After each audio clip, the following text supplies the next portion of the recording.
ശ്രീനാരായണ ഗുരുദേവ തൃപാദങ്ങളാൽ വിരചിതമായ അറിവ് എന്ന കൃതിയുടെ പഠന ക്ലാസ് ഇവിടെ സമാരംഭിക്കുകയാണ്. പ്രാപഞ്ചിക ഉണ്മയെപ്പറ്റി അഥവാ പ്രപഞ്ചത്തിൻ്റെ സ്വത്വസ്വരൂപതയെപ്പറ്റി അപഗ്രഥനം ചെയ്ത് അവതരിപ്പിച്ചിട്ടുള്ള അത്യുത്കൃഷ്ടമായൊരു ദാർശനിക കൃതിയാണ് ഗുരുദേവകൃതമായ അറിവ്.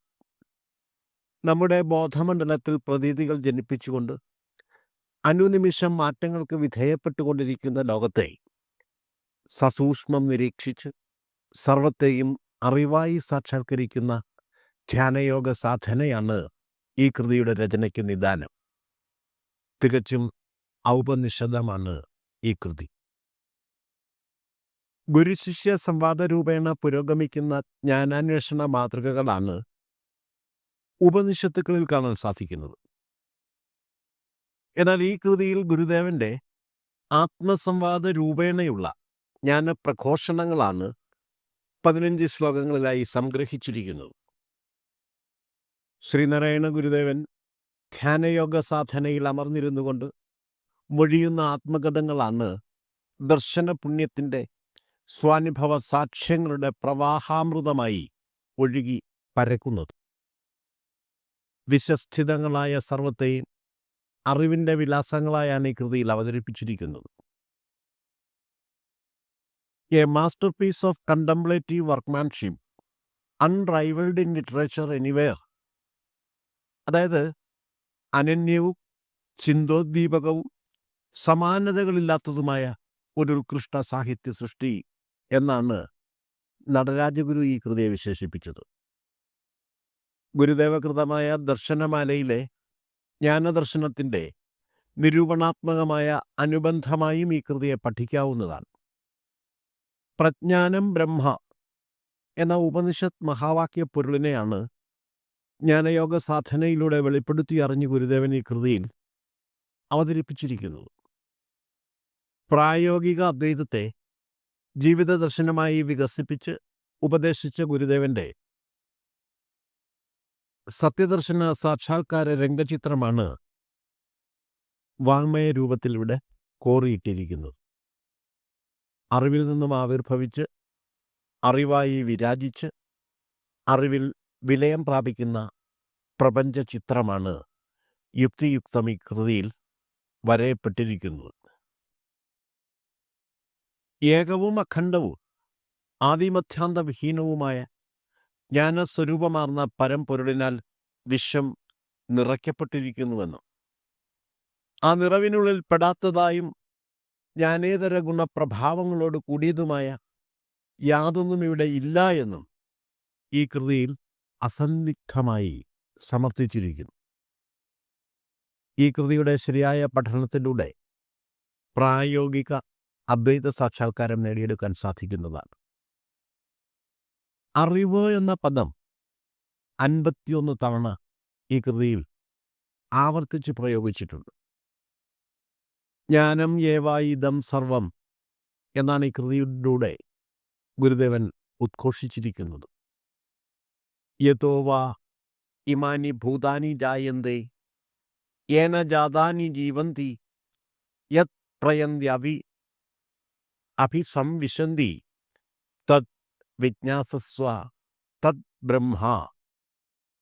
അതായത് യാതൊന്നിൽ നിന്ന് ഭൂതജാതങ്ങളെല്ലാം ജനിക്കുന്നുവോ, യാതൊന്നിനാൽ ജനിച്ചവ ജീവിക്കുന്നുവോ, യാതൊന്നിലേക്ക് തിരികെ പോയി പ്രവേശിക്കുന്നുവോ അതറിയാൻ ശ്രമിക്കുക. അതാകുന്നു ബ്രഹ്മം എന്ന തൈത്തിരീയ ഉപനിഷത്തിലെ ഉപദേശവും പ്രജ്ഞാനം ആനന്ദ ബ്രഹ്മ എന്ന ഐതരേയോപനിഷത്ത് മഹാവാക്യ പൊരുളും അറിവ് എന്ന കൃതിയിലെ സമർത്ഥനങ്ങളോട് ചേർത്ത് വെച്ച് പഠിക്കേണ്ടതാണ്. അറിവു നിജസ്ഥിതിഞ്ഞറിഞ്ഞിടാനായി ധരമുതലായ വിഭൂതിയായി താനേ മറിയുമവസ്ഥയിലേറി മാറി വട്ടം തിരിയുമലാത സമം തിരിഞ്ഞിടുന്നു എന്ന ആത്മോപദേശ ശതകത്തിലെ ശ്ലോകവും ഈ കൃതിയോട് ചേർത്ത് വെച്ച് മനനം ചെയ്യേണ്ടതാണ്. ഇത്രയും കാര്യങ്ങളാണ് അറിവ് എന്ന ഗുരുകൃതമായ കൃതിയെപ്പറ്റി ആമുഖമായി മനസ്സിലാക്കിയിരിക്കേണ്ടത്. ഇനി നമുക്ക് ഗുരുകൃതമായ അറിവെന്ന കൃതി പരിചയപ്പെടാം. അറിയപ്പെടുമിതു വേറല്ലറിവായിടും തിരഞ്ഞിടും നേരം. അറിവിതിലൊന്നായതുകൊണ്ടറിവല്ലാതെങ്ങുമില്ല വേറൊന്നും. അറിവില്ലെന്നാലില്ലി അറിയപ്പെടുമെന്നതുണ്ടിതെന്നാലും. അറിവൊന്നില്ലെന്നാൽ ഈ അറിവേതറിവിന്നതില്ലറിഞ്ഞിടാം. അറിവിന്നളവില്ലാതേതറിയാം അറിവായതും വിളങ്ങുന്നു. അറിവിലെഴുന്ന കിനാവിങ് അറിവായിടുന്ന വണ്ണമങ്ങെല്ലാം. അറിവിനു നിറവുണ്ടെന്നാൽ അറിവല്ലാതുള്ളതെങ്ങിരുന്നിടും. അറിവേതെന്നിങ്ങതുപോയറിയുന്ന അങ്ങന്ന് ഇതെങ്ങിരുന്നിടും. അറിവിലിരുന്നു കെടുന്നേലറിവാം എന്നാൽ ഇതെങ്ങിറങ്ങിടും. അറിവിനെ അറിയുന്നേലിങ്ങറിയും നേരത്ത് രണ്ടുമൊന്നായി. അറിയും മുമ്പേതെന്നാൽ അറിവല്ലാതൊന്നുമിങ്ങിരിപ്പില്ല. അറിവറ്റതിനേതതിരുണ്ട് അറിവെന്നാൽ ഒന്നുമിങ്ങു കാൺമീല. അറിയുന്നുണ്ടില്ലെന്നിങ്ങറിയുന്നീലേതിലേതെഴുന്നീടും. അറിയപ്പെടുമെങ്കിലുമല്ലറിവല്ലെന്നിങ്ങു നമ്മെ നോക്കിയിടിൽ.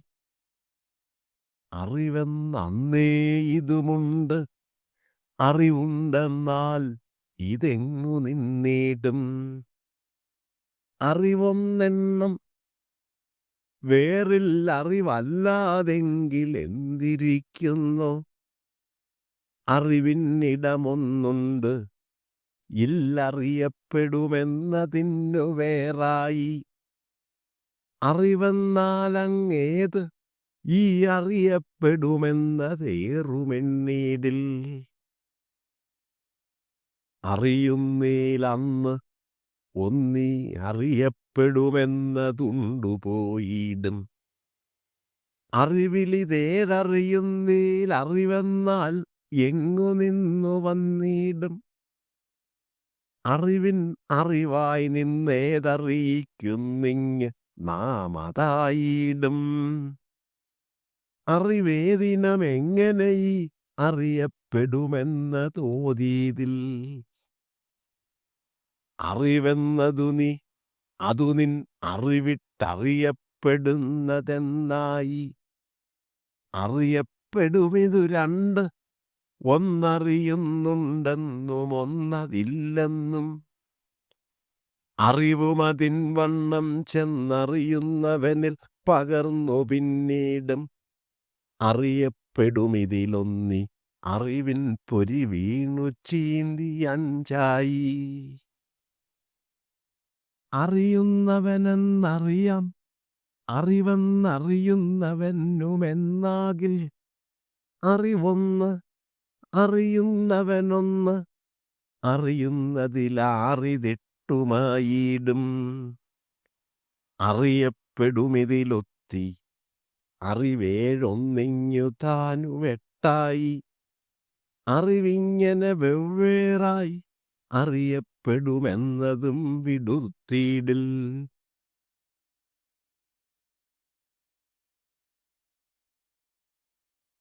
ശ്രീനാരായണ ഗുരുദേവ തൃപാദങ്ങളാൽ വിരചിതമായ അറിവ് എന്ന കൃതിയിലെ ഒന്നാമത് ശ്ലോകത്തിൻ്റെ പഠനത്തിലേക്ക് നാം പ്രവേശിക്കുകയാണ്. അറിയപ്പെടുമിതു വേറല്ലറിവായിടും തിരഞ്ഞിടും നേരം. അറിവിതിലൊന്ന് ആയതുകൊണ്ടറിവല്ലാതെങ്ങുമില്ല വേറൊന്നും. അറിയപ്പെടുമിതു വേറല്ലറിവായിടും തിരഞ്ഞിടും നേരം അറിവിതിലൊന്ന് ആയതുകൊണ്ടറിവല്ലാതെങ്ങുമില്ല വേറൊന്നും. അറിയപ്പെടുന്ന ഇത്, അതായത് ഈ പ്രപഞ്ചം വേറല്ല, അറിവിൽ നിന്നും ഭിന്നമല്ല. തിരഞ്ഞിടും നേരം അന്വേഷണ ബുദ്ധിയോടുകൂടി വിചാരം ചെയ്തു നോക്കുമ്പോൾ അറിവായി വെളിപ്പെട്ട് കിട്ടുന്നതാണ്. അറിവിതിൽ ഒന്ന്, ഇതിൽ അറിവ് ഒന്ന്. ഈ പ്രപഞ്ചം അറിവ് ഒന്ന് മാത്രമായി വിരാജിക്കുന്നു, അല്ലേ? ഇവിടെ അറിവൊന്നു മാത്രമേ ഉള്ളൂ എന്നർത്ഥം. ആയതുകൊണ്ട് അക്കാരണത്താൽ അറിവല്ലാതെ വേറൊന്നും എങ്ങുമില്ല, അറിവല്ലാത്തതായി മറ്റൊന്നും എങ്ങുമില്ല. ശ്ലോകാർത്ഥം ഇങ്ങനെയാണ്: അറിവിന് വിഷയമായ ഈ പ്രപഞ്ചം അറിവിൽ നിന്നും ഭിന്നമല്ല. അന്വേഷണ ബുദ്ധിയോടുകൂടി വിചാരം ചെയ്തു നോക്കുമ്പോൾ സർവ്വതും അറിവിൻ്റെ രൂപത്തിൽ വെളിപ്പെട്ട് കിട്ടുന്നതാണ്. അതുകൊണ്ട് ഈ പ്രപഞ്ചത്തിൽ ഉണ്മയുള്ളതായി അറിവ് മാത്രമേ ഉള്ളൂ. അറിവല്ലാത്തതായ മറ്റൊന്നും ഒരിടത്തുമില്ല. പ്രകർഷേണ അഥവാ വിശേഷ രൂപത്തോടുകൂടി പഞ്ചിക്കുന്നത് എന്നാണ് പ്രപഞ്ചം എന്ന പദത്തിൻ്റെ വാഗർത്ഥം. പഞ്ചമഹാഭൂത തന്മാത്രകളുടെ സംഘാത സ്വരൂപം അഥവാ പഞ്ചീകൃത സ്വരൂപമാണ് പ്രപഞ്ചം എന്ന് സാരം. അഗ്നി, വായു, ജലം, ഭൂമി, ആകാശം ഇവയാണ് പഞ്ചമഹാഭൂതങ്ങൾ. പ്രാപഞ്ചികമായ ഏതൊരു വസ്തുവിനെ ഇടപിരിച്ച് പരിശോധിച്ചാലും അത് 5 ഘടകമൂലകങ്ങളായി ഇടപിരിയും. ഭൂതഭൗതിക വസ്തുക്കളുടെ സ്ഥൂലഭാവരൂപത്തെയാണ് ഭൂമാവ് അഥവാ പൃഥ്വി തത്വം എന്ന് പറയുന്നു. ഖരാവസ്ഥയിലുള്ള സർവ്വതും ഭൗമപ്രകൃതത്തോടു കൂടിയവയാണ്. ഖരത്വമാണ് ഭൗമപ്രകൃതം. വാതക രൂപഭാവങ്ങൾ പൂണ്ടുവർത്തിക്കുന്ന സൂക്ഷ്മ ഘടകങ്ങളുടെ ആകത്തുകയാണ് വായു.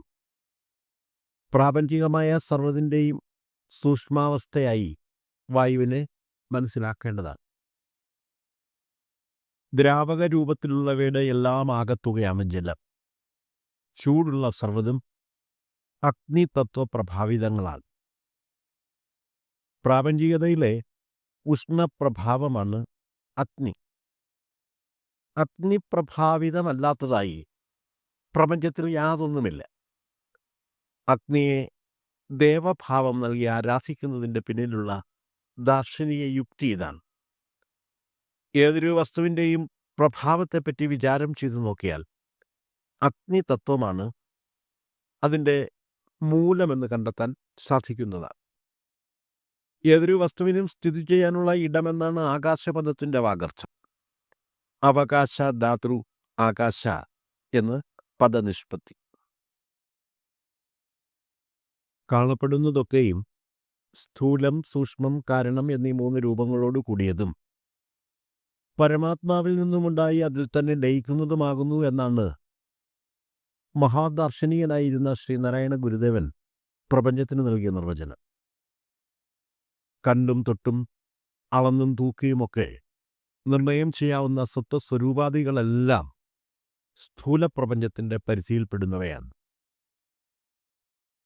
പ്രമാണങ്ങളുടെ പിൻബലത്താലും അനുമാനം മുതലായ മനോവൃത്തികളുടെ സഹായത്താലും വസ്തുസാന്നിധ്യം അറിയിച്ചുകൊണ്ട് നിലകൊള്ളുന്ന സർവ്വതും സൂക്ഷ്മപ്രപഞ്ചത്തിൻ്റെ പരിധിയിൽപ്പെടുന്നവയാണ്. ഖരം, ദ്രാവകം, വാതകം എന്നീ 3 അവസ്ഥാഭേദങ്ങളോട് കൂടിയവയാണ് പ്രാപഞ്ചികമായ സർവ്വതും. ഖരാവസ്ഥയും സ്ഥൂലാവസ്ഥയും ഒന്നു തന്നെയാണ്. ഭൂതഭൗതിക വസ്തുക്കളുടെ സൂക്ഷ്മാവസ്ഥയെയാണ് വായു എന്ന പദം ദ്യോതിപ്പിക്കുന്നത്. ദ്രാവകാവസ്ഥയെ മൃദുസ്ഥൂലാവസ്ഥ എന്നും ഘനവാതകാവസ്ഥ എന്നും വിശേഷിപ്പിക്കാവുന്നതാണ്.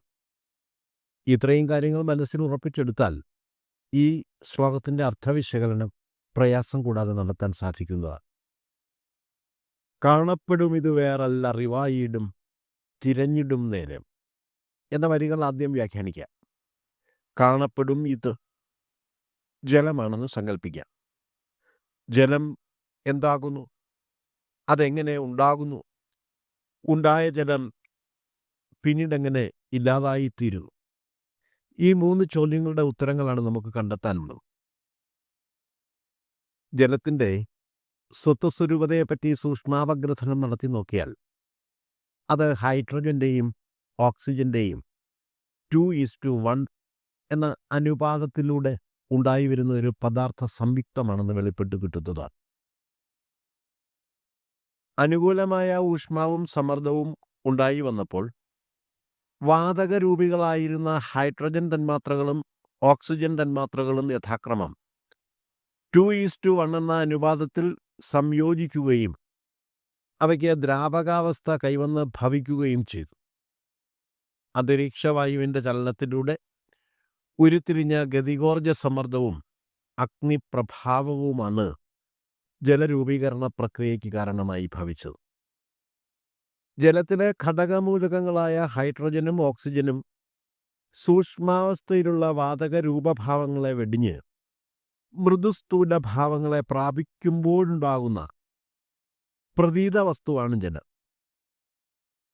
ദ്രാവകരൂപിയായ ജലത്തെ 100 ഡിഗ്രി ചൂടിൽ തിളപ്പിച്ചാൽ അത് മൃദുസ്ഥൂലാവസ്ഥയെ ഉപേക്ഷിച്ച് വീണ്ടും വാതകാവസ്ഥയെ പ്രാപിക്കും. ആ അവസ്ഥയിലുള്ള ജലത്തെ നീരാവി എന്നാണ് നാം പേരിട്ട് വിളിക്കുന്നത്. നീരാവി തണുക്കുമ്പോൾ വീണ്ടും അത് മൃദുസ്ഥൂലാവസ്ഥയിലുള്ള ജലമായി അവസ്ഥാന്തരത്തിന് വിധേയപ്പെടുന്നു. ജലോഷ്മാവ് 0 ഡിഗ്രിയിൽ നിന്നും താഴ്ന്നു പോയാൽ അത് തണുത്ത് ഉറയാൻ തുടങ്ങും. തണുത്തുറയുന്ന ജലം ഖരാവസ്ഥയിലുള്ള മഞ്ഞുകട്ടിയായി അവസ്ഥാന്തരത്തെ പ്രാപിക്കുന്നു. മഞ്ഞുകട്ട ചൂടാക്കിയാൽ അത് ഉരുകി വീണ്ടും ദ്രാവകാവസ്ഥയെ പ്രാപിക്കുന്നു. ജലത്തിൻ്റെ ഉണ്ടായി വരവും നിലനിൽപ്പും ഇല്ലാതായിത്തീരലും അഗ്നിപ്രഭാവിതമാകുന്നു എന്നാണ് ഇതിൽ നിന്നും മനസ്സിലാക്കാൻ സാധിക്കുന്നത്. അഗ്നിതത്വപ്രഭാവമാണ് വായുകണികകളെ ചലിപ്പിക്കുകയും സംയോജിപ്പിക്കുകയും വിഘടിപ്പിക്കുകയും ജലത്തിൻ്റെ ഉൽപ്പത്തിക്കും തിരോഭാവത്തിനുമെല്ലാം കാരണമായി വർത്തിക്കുകയും ചെയ്യുന്ന ഏകപ്രഭാവിതമായ പരമ്പൊരുൾ.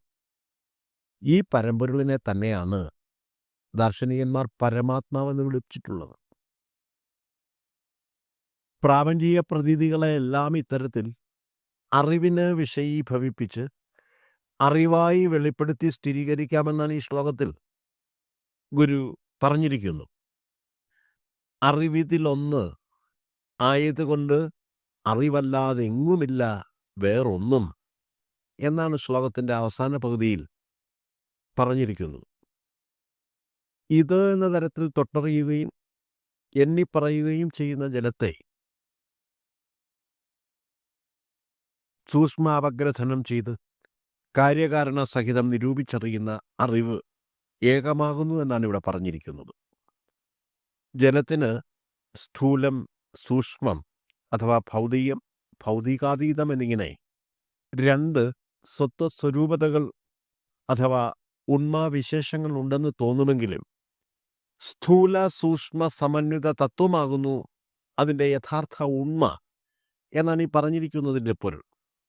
സ്ഥൂലം, സൂക്ഷ്മം, കാരണം എന്നീ 3 രൂപങ്ങളോട് കൂടിയതും ഏകമായ പൊരുളിൽ നിന്നുമുണ്ടായി അതിൽ തന്നെ ലയിക്കുന്നതുമാകുന്നു ജലം ഉൾപ്പെടെയുള്ള ഭൂതഭൗതിക വസ്തുക്കളെല്ലാം എന്നുള്ള അറിവ് സാക്ഷാത്കരിക്കപ്പെടുന്നതോടെ താൻ ഉൾപ്പെടെയുള്ള സർവ്വതും ആ അറിവിൽ ലയിച്ച് അതായിത്തീരുന്നു. ജ്ഞാനം, ജ്ഞേയം, ജ്ഞാതാവ് എന്നുള്ള ത്രിപുടി അവിടെ അറ്റുപോകുന്നു. ഏകമായ പരമ്പൊരുൾ മാത്രം അവശേഷിക്കുന്നു. ഇത്രയും കാര്യങ്ങളാണ് ഈ ശ്ലോകത്തെപ്പറ്റി വിശദീകരിക്കാനായിട്ടുള്ളത്. ഇനി 2ാമത് ശ്ലോകം മനനം ചെയ്യാവുന്നതാണ്. അറിവില്ലെന്നാലില്ല ഈ അറിയപ്പെടുമെന്നതുണ്ടിതെന്നാലും അറിവൊന്നില്ലെന്നാൽ ഈ അറിവേതറിവിൻ അതിലറിഞ്ഞിടാം. അറിവില്ലെന്നാലില്ലി അറിയപ്പെടുമെന്നതുണ്ടി തന്നാലും അറിവൊന്നില്ലെന്നാലി അറിവേതറിവിനതിലറിഞ്ഞിടാം. അറിവ് ഇല്ല എന്നാൽ, അറിവില്ലെന്ന് വന്നാൽ അറിയപ്പെടും എന്നത് ഇല്ല. ഈ പ്രപഞ്ചവും ഇല്ലാത്തത് തന്നെയാണ്. എന്നിരുന്നാലും ഇതുണ്ട്, ഈ അറിവുണ്ട്. അറിവ് പ്രപഞ്ചത്തെ ആശ്രയിച്ചല്ല നിലകൊള്ളുന്നത്. അറിവ് ഏകമായ പൊരുളാണ്. അതില്ല എന്നാൽ, അറിവ് ഇല്ലാത്തതാണെന്ന് വന്നാൽ, അല്ല ഇല്ലാത്തതാണെന്ന് പറഞ്ഞാൽ, ഈ അറിവ് ഏതറിവാണ്? ഇല്ല എന്നുള്ള അറിവ് അതേതറിവാണ്? അതില്ല. ആ അറിവിന് ആധികാരികതയില്ല. മറ്റു തരത്തിൽ പറഞ്ഞാൽ, അത് എന്ന് ചൂണ്ടിക്കാണിക്കാൻ സാധ്യമല്ലാത്ത അറിവാണത്. അറിഞ്ഞിടാം. അക്കാര്യം വിചാരം ചെയ്ത് മനസ്സിലാക്കാവുന്നതാണ്. ശ്ലോകാർത്ഥം ഇങ്ങനെയാണ്: അറിവില്ലെങ്കിൽ അറിയപ്പെടുന്ന ഈ പ്രപഞ്ചവുമില്ല. അറിയപ്പെടുന്നത് ഇല്ലാത്തപ്പോഴും അറിവുണ്ട്. അറിവ് പ്രപഞ്ചത്തെ ആശ്രയിച്ചല്ല വർത്തിക്കുന്നത്. അത് ഏകമായ പൊരുളാണ്. അറിവില്ല എന്ന് പറഞ്ഞാൽ, ഈ അറിവ്, അതായത് ഇല്ല എന്നുള്ള അറിവ്, ഏതിനത്തിൽപ്പെടും? ഇന്നത് എന്ന് വ്യവച്ഛേദിച്ചു പറയാൻ സാധ്യമല്ലാത്ത അറിവാണത്. വിചാരം ചെയ്തു നോക്കിയാൽ ഇക്കാര്യം ബോധ്യപ്പെട്ട് കിട്ടുന്നതാണ്.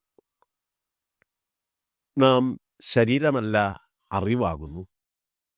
ശരീരമുണ്ടാകുന്നതിന് മുമ്പിലും അറിവായ നാം ഉണ്ടായിരുന്നു. ഇനി ഇതൊക്കെ ഇല്ലാതെ പോയാലും നാം ഇപ്രകാരം പ്രകാശിച്ചുകൊണ്ട് തന്നെയിരിക്കും എന്നാണ് ഗദ്യപ്രാർത്ഥനയിൽ ഗുരുദേവൻ വ്യക്തമാക്കി തന്നിട്ടുള്ളത്. ഭൗതിക ശരീരം പഞ്ചഭൂതാത്മകമാണ്.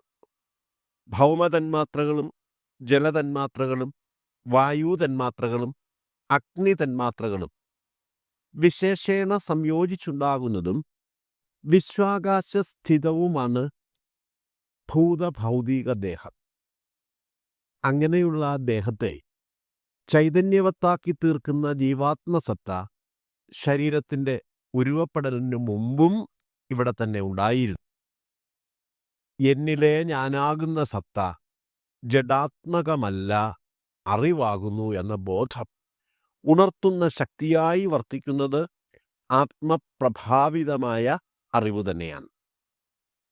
ഇതെൻ്റെ കയ്യ്, ഇതെൻ്റെ കാൽ, ഇത് ഉടൽ, ഇത് ശിരസ് എന്നിങ്ങനെ അവയവബോധത്തെ ജനിപ്പിച്ച് വിരാജിക്കുന്ന അറിവിൻ്റെ അഭാവത്തിന് ഇത് എന്ന സ്വപ്നയാൽ ദ്യോതിപ്പിക്കപ്പെടുന്ന ശരീരബോധം ഇല്ലാത്തത് തന്നെയാണ്.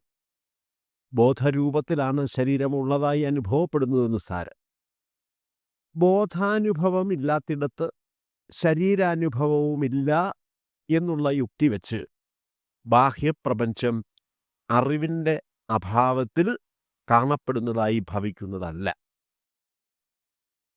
അറിവൊന്ന് ഇല്ലെന്ന് വന്നാൽ, ഈ അറിവ്, അതായത് ഇല്ല എന്നുള്ള അറിവ് ഏതറിവാണ്? അറിവിന് അതില്ല. അറിവിന് അങ്ങനെയൊരു വകഭേദമില്ല എന്നാണ് ശ്ലോകത്തിൻ്റെ അവസാന പകുതിയിൽ പറഞ്ഞിരിക്കുന്നത്. അറിവിനെ കൂടാതെ മറ്റൊന്നും തന്നെ ഇവിടെ ഇല്ല എന്നാണ് അറിവൊന്ന് എന്ന് പറഞ്ഞിരിക്കുന്നതിൻ്റെ അർത്ഥം. ഏകവും അഖണ്ഡവുമായ ബോധസത്തയിൽ നിന്നും വേറിട്ടതായി മറ്റൊന്നുമില്ല എന്ന കാര്യത്തിൽ സംശയമില്ലാത്ത ഒരാൾക്ക് ഇല്ലാത്ത അറിവിനെ, അറിവില്ല എന്ന ബോധത്തെ അറിവിൻ്റെ ഏതു ഗണത്തിൽപ്പെടുത്തിയാണ് അനുഭവിക്കുവാൻ സാധിക്കുക? ഇല്ല എന്നുള്ള ബോധവും അഥവാ ഇന്മാബോധവും അറിവ് തന്നെയാകുന്നു എന്നുള്ളതാണ് സത്യം.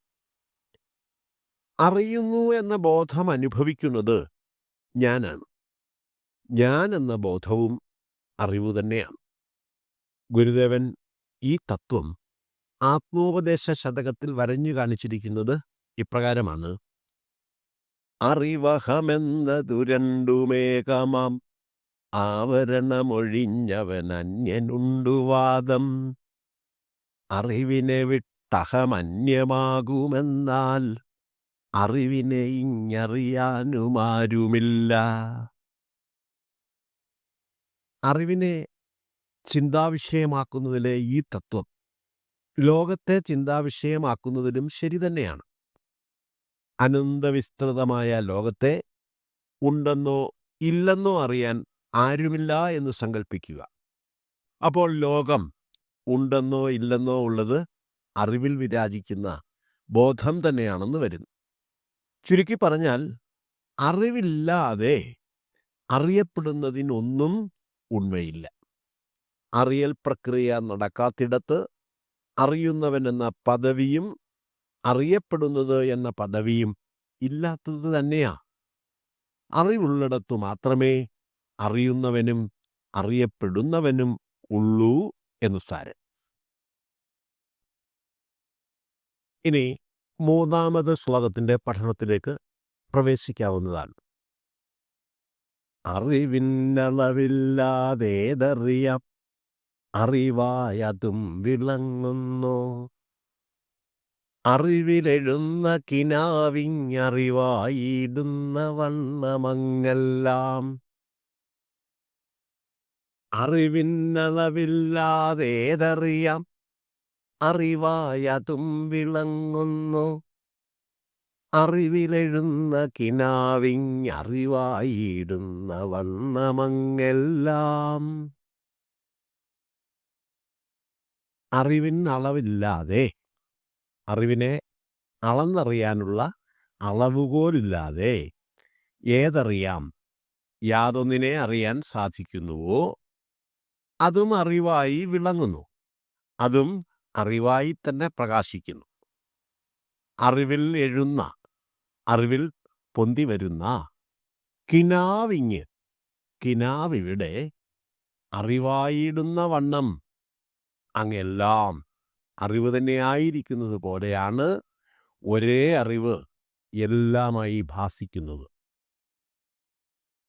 ശ്ലോകത്തിൻ്റെ വാച്യാർത്ഥം ഇങ്ങനെയാണ്: അറിവിൻ അളവില്ലാതെ, അതായത് ഇന്ദ്രിയങ്ങൾ മുതലായ അളവുകോലില്ലാതെ അതിരറ്റതും അളവറ്റതുമായി ഭാവന ചെയ്തറിയാവുന്നതായി യാതൊന്നുണ്ടോ അതും അറിവായി വിളങ്ങുന്നു.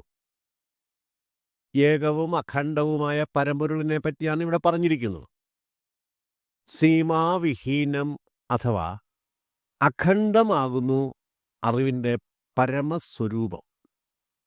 അഖണ്ഡബോധം ചിത്തത്തിൽ പ്രതിഷ്ഠിതമായി തീർന്നാൽ ആ ബോധസിദ്ധി കൈവരിച്ചവൻ അതുതന്നെയായി പ്രകാശിക്കും. ഉറക്കത്തിൽ കണ്ട കിനാക്കൾ പോലെ ദൃശ്യപ്രപഞ്ചം അറിവിൻ്റെ വികല്പമായതിനാൽ അറിവിൽ വിലയിച്ചു പോകുന്നത് പോലെയാണിത്. ഉണർവും ഉറക്കവും ബോധാവസ്ഥയുടെ രണ്ട് നിലകളാണ്. ബോധവാഹികളായ ജ്ഞാനേന്ദ്രിയങ്ങൾ 5ഉം പ്രവർത്തന നിരതമായിരിക്കുന്ന അവസ്ഥയാണ് ജാഗ്രത അവസ്ഥ. ആ അവസ്ഥയിൽ കണ്ടും കേട്ടും മണത്തും രുചിച്ചും തൊട്ടും അനുഭവിക്കുന്ന വിഷയഗുണങ്ങളെ അനുഭവിയായി നിന്നുകൊണ്ട് അറിയുന്ന ജീവാത്മാവ് നിദ്രാവസ്ഥയെ പ്രാപിക്കുമ്പോൾ ഉപബോധമണ്ഡലത്തിൽ എഴുന്നുവന്ന് പൂർവാനുഭവങ്ങളെ പുനരനുഭവത്തിന് വിധേയമാക്കപ്പെടുന്ന ബോധവൃത്തിയാണ് കിനാക്കളെന്ന് പറയുന്നു. സഞ്ചിത സങ്കല്പങ്ങളുടെ അനുഭവരൂപത്തിലും കിനാക്കൾ വർത്തിക്കാറുണ്ട്.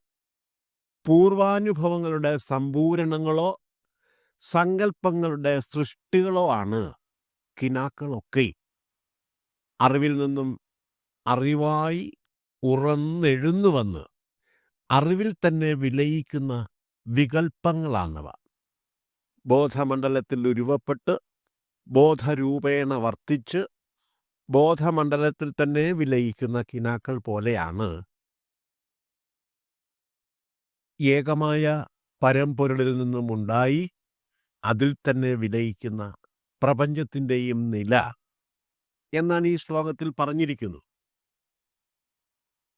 സ്വപ്ന ദൃശ്യങ്ങൾ കണ്ട് ഭയക്കുകയും രസിക്കുകയുമൊക്കെ ചെയ്യുന്നത് നമ്മൾ തന്നെയാണ്.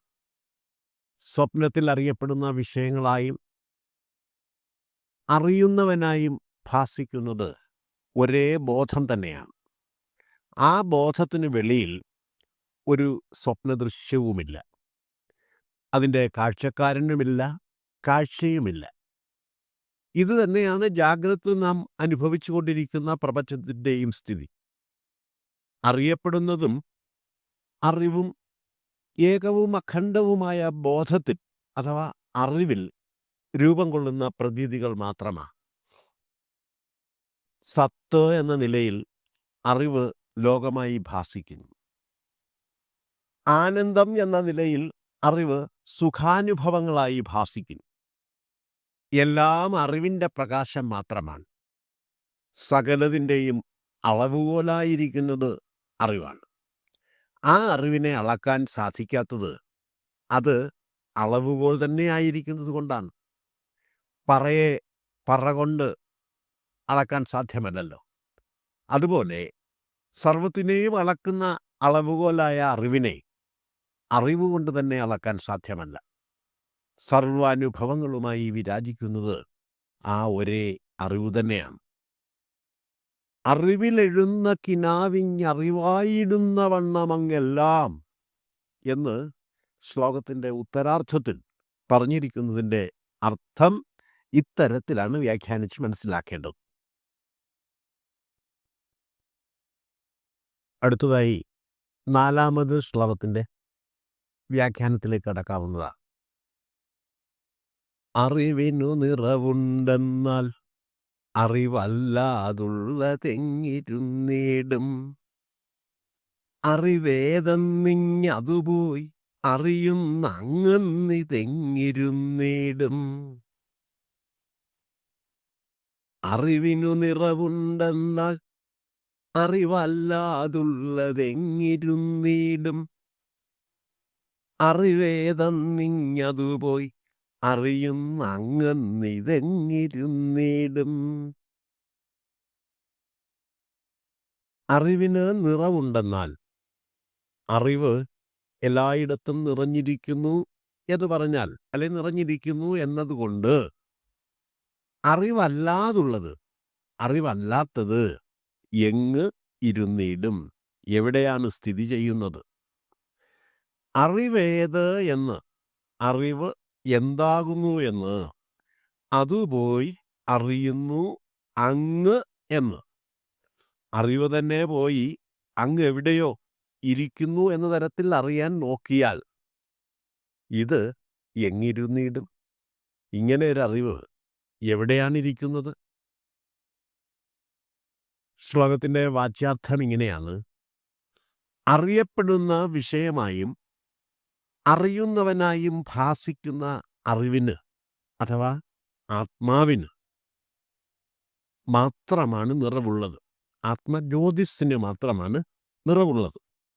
ആ സ്ഥിതിക്ക് അറിവല്ലാതുള്ളതിന് അഥവാ അനാത്മാവിന് സ്ഥിതി ചെയ്യാൻ എവിടെയാണ് ഇടമുള്ളത്? അങ്ങനെയുള്ള അറിവ്, അതായത് അനാത്മാവ് എന്ന് നാം വിളിക്കുന്നത് എന്തിനെയാണോ അതെവിടെ ഇരിക്കുന്നു എന്നൊക്കെയുള്ള കാര്യങ്ങൾ അന്വേഷിച്ച് നടന്നാൽ എങ്ങും കണ്ടെത്താൻ സാധ്യമല്ല.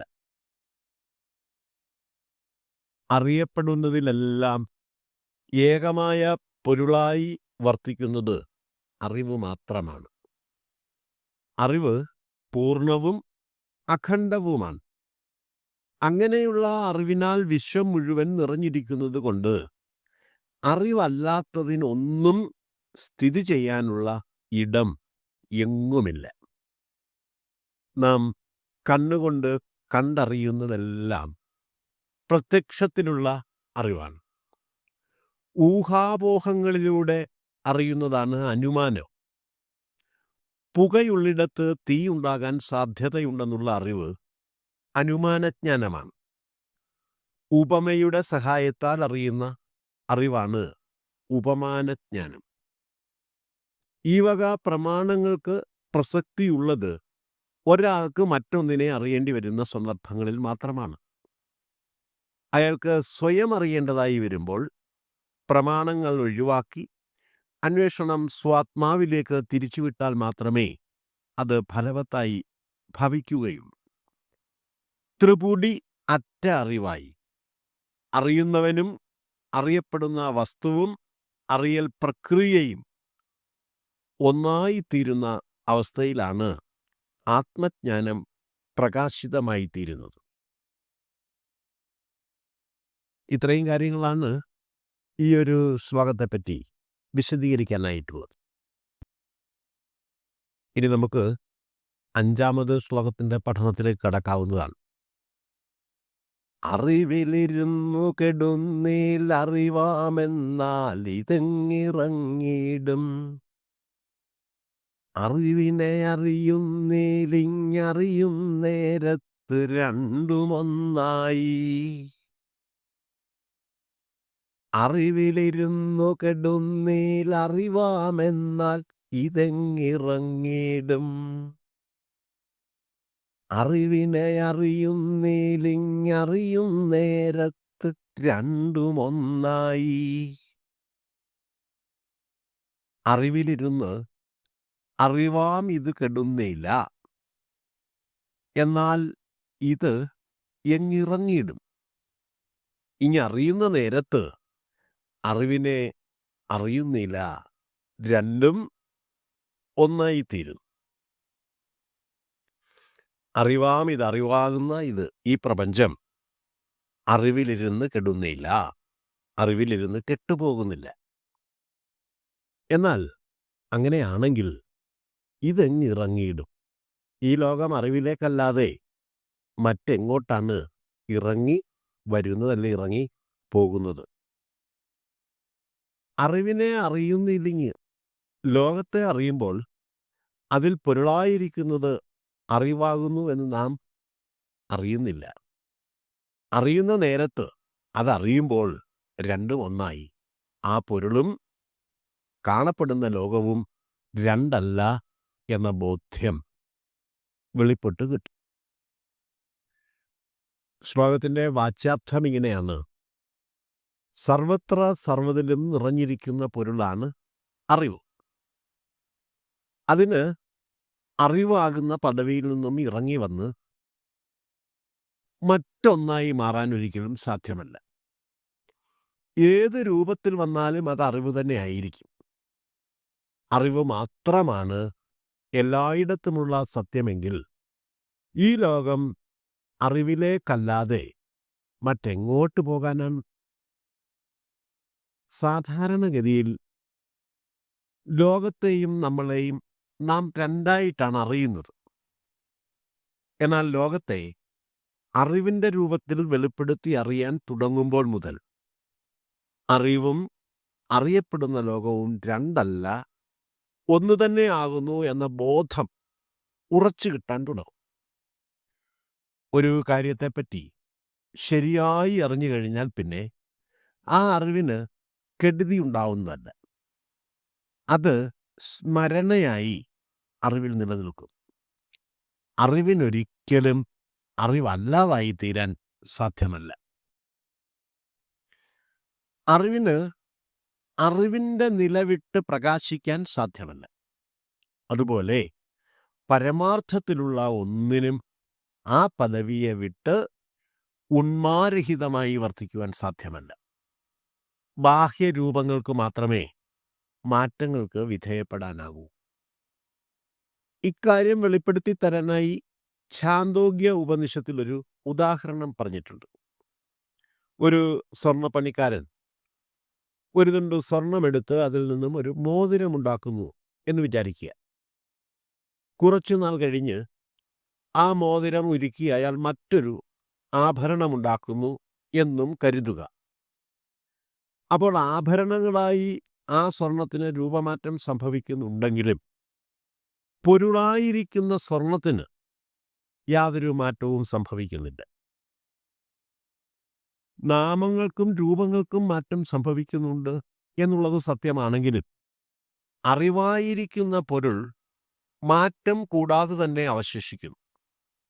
ദൃശ്യലോകത്തിൽ മറഞ്ഞിരിക്കുന്ന അദൃശ്യ പൊരുളാകുന്നു അറിവ്.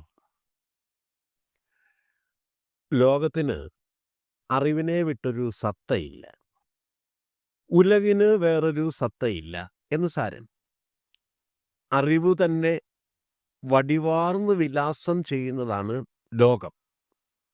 അറിവിന് പ്രധ്വംസാഭാവം, അതായത് നാശ സ്വഭാവം ഇല്ലെന്നാണ് ഈ ശ്ലോകത്തിൽ അടിവരയിട്ട് പറഞ്ഞിരിക്കുന്നത്. ഒരു മൺകുടം ഉടഞ്ഞാൽ കുടം വാസ്തവത്തിൽ ഇല്ലാതായി തീരുന്നില്ല. കുടത്തിൻ്റെ രൂപത്തിന് നാശമുണ്ടായാലും ആ കുടത്തിൽ സത്യമായിരിക്കുന്ന കളിമണ്ണ് എന്ന പൊരുൾ അതായി തന്നെ അവശേഷിക്കുന്നു. കളിമണ്ണിന് അഭാവമില്ലാത്തത് കൊണ്ടാണ് ഇവിടെ പ്രധ്വംസാഭാവം എന്ന ആ ഒരു ഭാവം ഇല്ല എന്ന് പറയുന്നു. പ്രപഞ്ചം ഏതെല്ലാം തരത്തിൽ പ്രതീതമായാലും അതിൽ നിറപൊരുളായിരിക്കുന്ന അറിവ് എന്നും അറിവ് തന്നെയായിരിക്കും. അത് ഒരേ അറിവാണ്. അറിവിന് ഒരിക്കലും അഭാവമില്ല എന്ന് സാരം. ഇത്രയും കാര്യങ്ങളാണ് ഈ ശ്ലോകത്തെപ്പറ്റി വിശദീകരിക്കാനായിട്ടുള്ളത്. ഇനി 6ാമത് ശ്ലോകത്തിൻ്റെ പഠനത്തിലേക്ക് കടക്കാവുന്നതാണ്. അറിയും മുമ്പേതെന്നാൽ അറിവല്ലാതൊന്നുമെങ്ങിരിപ്പില്ല. അറിവറ്റതിനേതതിരുണ്ട് അറിവെന്നാൽ ഒന്നുമിങ്ങു കാൺമീല. അറിയും മുമ്പേതെന്നാൽ അറിവല്ലാതൊന്നുമിങ്ങിരിപ്പില്ല. അറിവറ്റതിനേതതിരുണ്ട് അറിവെന്നാൽ ഒന്നുമിങ്ങു കാൺമീല. അറിയും മുമ്പ്, അറിവ് അനുഭവമായി ഭാവം പകരുന്നതിന് മുമ്പ്. ഏതെന്നാൽ എന്താണുണ്ടായിരുന്നത് എന്ന് ചോദിച്ചാൽ അറിവല്ലാതെ ഒന്നും ഇങ്ങിരിപ്പില്ല. അറിവല്ലാതെ, അറിവിൻ്റെ രൂപത്തിലല്ലാതെ മറ്റൊന്നും ഇങ്ങില്ല, ഇവിടെ ഇല്ല എന്നാണ് പറയാൻ സാധിക്കുക. അറിവറ്റതിന്, അറിവിനതീതമായ ഒന്നിന് ഏതതിരുണ്ട്, അതിരറ്റത് കൂടി, അത്രയേ അതിരില്ലാത്തതിന് അളവ്, അതിരുമില്ല അളവുമില്ല. അറിവെന്ന് പറഞ്ഞാൽ അതിരറ്റതും അറിവറ്റതുമായ ഒരേ ഒരു ഉണ്മ മാത്രമാണ്. ഒന്നുമിങ്ങ് കാൺമയില്ല. ഉള്ളതായി തോന്നുന്നതൊന്നും യഥാർത്ഥത്തിൽ ഇല്ലാത്തതാണ്. ഈ ശ്ലോകത്തിൻ്റെ വാച്യാർത്ഥം ഇങ്ങനെയാണ്. അറിവ് അനുഭവമായി ഭാവം പകരുന്നതിന് മുമ്പ് എന്തുണ്ടായിരുന്നുവെന്ന് ചോദിച്ചാൽ അറിവല്ലാതെ മറ്റൊന്നും തന്നെ ഉണ്ടായിരുന്നില്ല എന്നേ ഉത്തരം പറയാൻ സാധിക്കും. അറിയുന്നതിന് മുമ്പും അറിഞ്ഞതിന് ശേഷവും ഉള്ളത് അറിവ് മാത്രമായതുകൊണ്ട് ആ അറിവ് അറിവറ്റതാണ്. അറിവറ്റത് അതിരറ്റതുകൂടിയാണ്. അങ്ങനെ അറിവറ്റതും അതിരറ്റതുമായ അറിവ് മാത്രമാണ് യഥാർത്ഥത്തിലുള്ളത് എന്ന് വെളിപ്പെട്ട് കിട്ടുമ്പോൾ ഇവിടെ ഉള്ളതെന്ന് തോന്നിക്കുന്നതെല്ലാം ഇല്ലാത്തതാണെന്നും ബോധ്യപ്പെട്ട് കിട്ടുന്നതാണ്. നാം ശരീരമല്ല അറിവാകുന്നു. ശരീരമുണ്ടാകുന്നതിന് മുമ്പിലും അറിവായ നാം ഉണ്ടായിരുന്നു. ഇനി ഇതൊക്കെയും ഇല്ലാതെ പോയാലും നാം ഇപ്രകാരം പ്രകാശിച്ചുകൊണ്ട് തന്നെയിരിക്കും എന്ന ഗുരുവാക്യം ഈ ശ്ലോക സന്ദർഭത്തോടും ചേർത്ത് വെച്ച് മനസ്സിലാക്കാവുന്നതാണ്. അറിയും മുമ്പ് എന്നിവിടെ പറഞ്ഞിരിക്കുന്നതിൻ്റെ അർത്ഥം ഇന്നത് ഇന്നത് എന്ന തരത്തിൽ തൊട്ടറിഞ്ഞും കണ്ടറിഞ്ഞും അനുഭവവേദ്യമായി തീരുന്നതിന് മുമ്പ് എന്നാണ്. ഒരു ഉദാഹരണത്തിലൂടെ നമുക്ക് ഇക്കാര്യം വിശദമാക്കാവുന്നതാണ്. കിണറുകൾ കുഴിച്ചാണല്ലോ നമ്മൾ ഭൂഗർഭജലം ചൂഷണം ചെയ്യുന്നത്. ഭൂമി കുഴിച്ചാൽ വെള്ളം കണ്ടെത്താൻ സാധിക്കുമെന്ന അനുമാനമാണ് കിണർ കുഴിക്കാനുള്ള പ്രേരണ നൽകുന്നത്.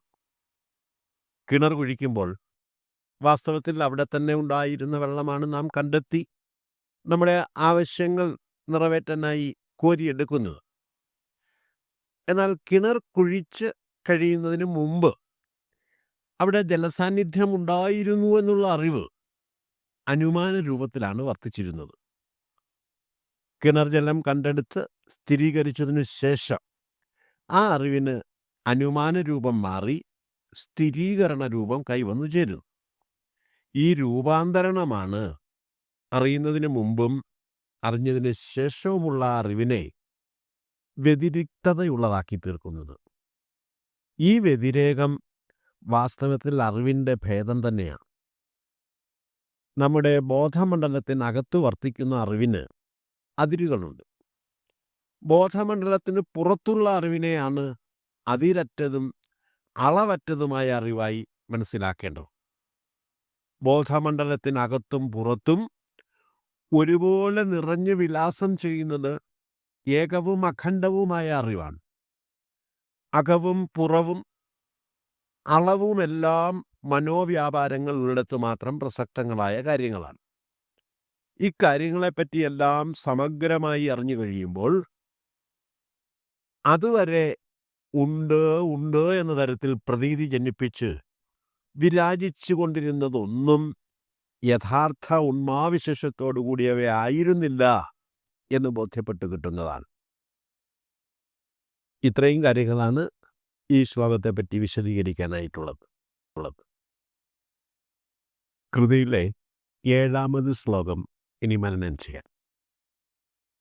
അറിയുന്നുണ്ടില്ലെന്നിങ്ങറിയുന്നില്ല, ഏതിലേതെഴുന്നീടും അറിയപ്പെടുമെങ്കിലും അല്ലറിവല്ലെന്നിങ്ങു നമ്മെ നോക്കിയിടിൽ. അറിയുന്നുണ്ടില്ലെന്നിങ്ങറിയുന്നിലേതിലേതെഴുന്നീടും അറിയപ്പെടുമെങ്കിലും അല്ലറിവല്ലെന്നിങ്ങു നമ്മെ നോക്കിയിടിൽ. അറിയുന്നുണ്ട്, ഏതൊന്നും ഉണ്ട് എന്ന തരത്തിൽ നാം അറിയുന്നു. ഇല്ലെന്ന് ഇങ്ങറിയുന്നില്ല. ഏതെങ്കിലും ഒന്ന് ഇല്ല എന്ന് അറിയുന്നില്ല. ഏതിൽ ഏത് എഴുന്നീടും. അറിവിൽ നിന്ന് അറിവില്ല എന്ന ബോധമാണോ ഉണ്ടായി വരുന്നത്, അതോ ഇല്ലായ്മയിൽ നിന്ന് അറിവാണോ ഉണ്ടായി വരുന്നത്?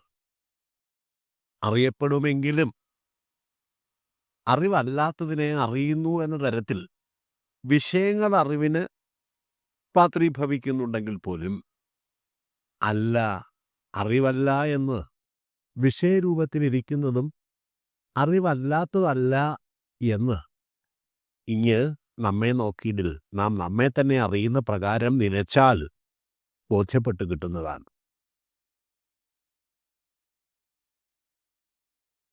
ശ്ലോകത്തിൻ്റെ വാച്യാർത്ഥം ഇങ്ങനെയാണ്: ഏതൊന്നും അറിയുന്നുണ്ട് എന്ന ആനുഭൂതിക ബോധം നമുക്കുണ്ട്. അറിയുന്നില്ല എന്നതും അറിവിലെ അനുഭവം തന്നെയാണ്. അപ്പോൾ അറിവിൽ നിന്ന് അറിയില്ലായ്മ ഉണ്ടായി വരികയാണോ ചെയ്യുന്നത്, അതോ ഇല്ലായ്മയിൽ നിന്ന് അറിവുണ്ടായി വരികയാണോ ചെയ്യുന്നത്? അറിവിൽ നിന്നുമാണ് അറിവില്ലായ്മ ബോധമുദയം ചെയ്യുന്നത്. അറിവ് പ്രകാശിക്കുമ്പോൾ പ്രകാശിക്കാത്തതാണല്ലോ അറിവിൻ്റെ ഇല്ലായ്മ. അറിവല്ലാത്തതിനെ അറിയുന്നു എന്ന് പറഞ്ഞാൽ അഭാവമില്ലാത്ത അറിവിൽ നിന്ന് അഭാവ അനുഭവം ഉണ്ടായി വരുന്നു എന്നാണ് മനസ്സിലാക്കേണ്ടത്. അറിയുന്നുണ്ട് എന്നും അറിയുന്നില്ല എന്നുമുള്ള രണ്ടനുഭവങ്ങളും വാസ്തവത്തിൽ അറിവിൽ നിന്നു തന്നെ ആണ് ഉണ്ടായി വരുന്നത്. അറിയപ്പെടും എങ്കിലും എന്നുള്ള പ്രയോഗം ശ്രദ്ധാപൂർവം വ്യാഖ്യാനിച്ച് മനസ്സിലാക്കേണ്ടതാണ്. അറിയപ്പെടുന്നതിനെ എല്ലാം നാം വിഷയങ്ങളെന്നാണ് വിശേഷിപ്പിക്കുന്നത്. വിഷയം അറിവിന് പുറത്തുള്ളതാണെന്ന മുൻവിധിയാണ് നമുക്കുള്ളത്. ഈ മുൻവിധിയാണ് ജഡമായ വിഷയവും ചിത്തായ അറിവും തമ്മിൽ യോജിക്കുന്നതെന്ന ചോദ്യത്തിന് തത്വശാസ്ത്രത്തിലും ഭൗതികശാസ്ത്രത്തിലും ഉത്തരമില്ലാതെ തന്നെ അവശേഷിക്കാനുള്ള കാരണം അതാണ്. അറിവല്ല എന്ന് നമ്മെ നോക്കിയിട്ട് വിഷയങ്ങളെല്ലാം അറിയപ്പെടുന്നവയുടെ കൂട്ടത്തിൽപ്പെടുന്നു. അറിയപ്പെടുന്നവയും അറിവിൻ്റെ തന്നെ ഭാവമുഖങ്ങളാണെന്നാണ് വേദാന്തികളുടെ നിലപാട്. ഞാൻ എന്നെ അറിയുന്നു എന്ന പ്രക്രിയ നടക്കുമ്പോൾ ഞാൻ അറിവിൻ്റെ വിഷയമാണ്. ശരീരമോ ഇന്ദ്രിയങ്ങളോ മനസ്സോ ബുദ്ധിയോ ഒന്നുമല്ല. നേരെമറിച്ച് അതിൻ്റെ എല്ലാം ഉടമയായിരിക്കുന്ന ഞാൻ, അത് അറിവ് മാത്രമാണ്. അറിയുന്ന ഞാനെന്നും അറിയപ്പെടുന്ന ഞാനെന്നും രണ്ട് ഞാനില്ല. അതുകൊണ്ട് അറിയുന്ന ഞാനായും അറിയപ്പെടുന്ന ഞാനായും ഭാവം പകർന്നാടുന്നത് ഒരേ ഞാൻ തന്നെയാണ്. ഈ പ്രപഞ്ചം മുഴുവനും അറിയപ്പെടുന്നത് എന്ന തരത്തിലുള്ളതാണെങ്കിലും അറിയപ്പെടുന്നതായിരിക്കുന്നതും അറിവ് തന്നെ ആയതുകൊണ്ട് അറിയപ്പെടുന്ന വിശ്വമായിരിക്കുന്നതും അറിവ് തന്നെയാണ്.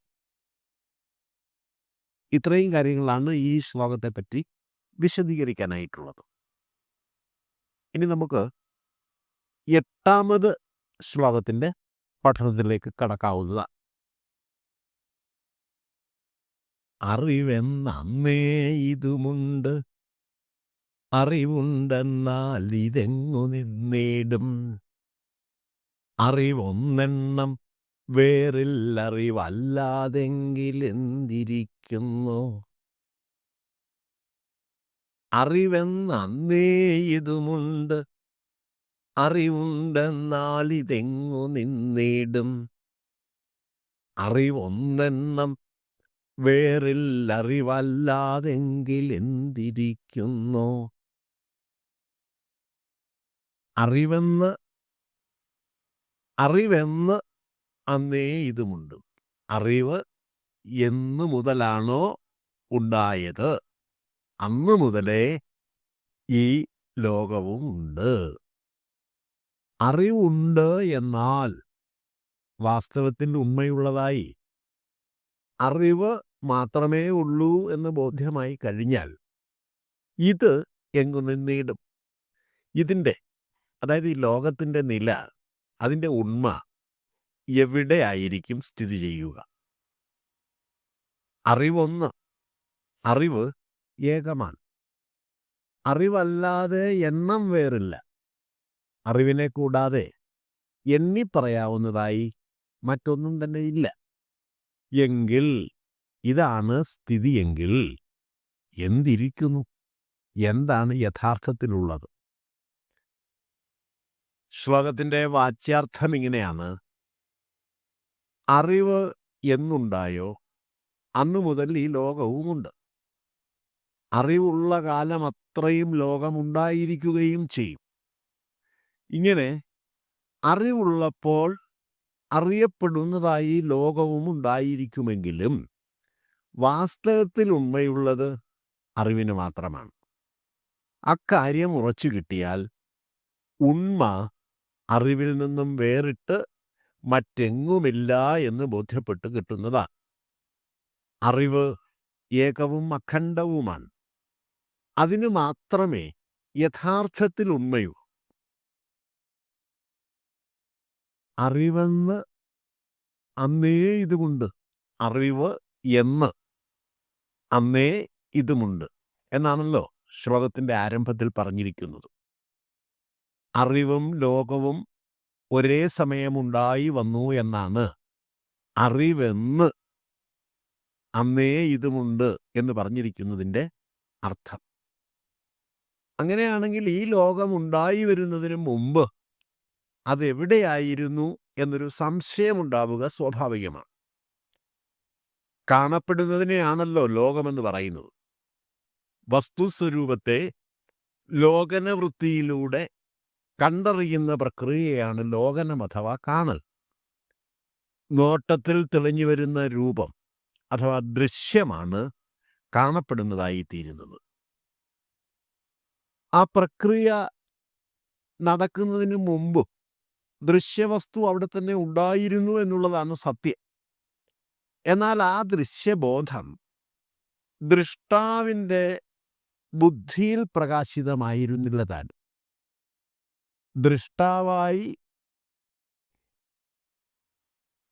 ദൃഷ്ടാവിൻ്റെ ബുദ്ധിയിൽ ദൃശ്യബോധം തെളിഞ്ഞ സമയത്ത് മാത്രമാണ് ദൃശ്യവസ്തുവിൻ്റെ സാന്നിധ്യം അടയാളപ്പെട്ടത്.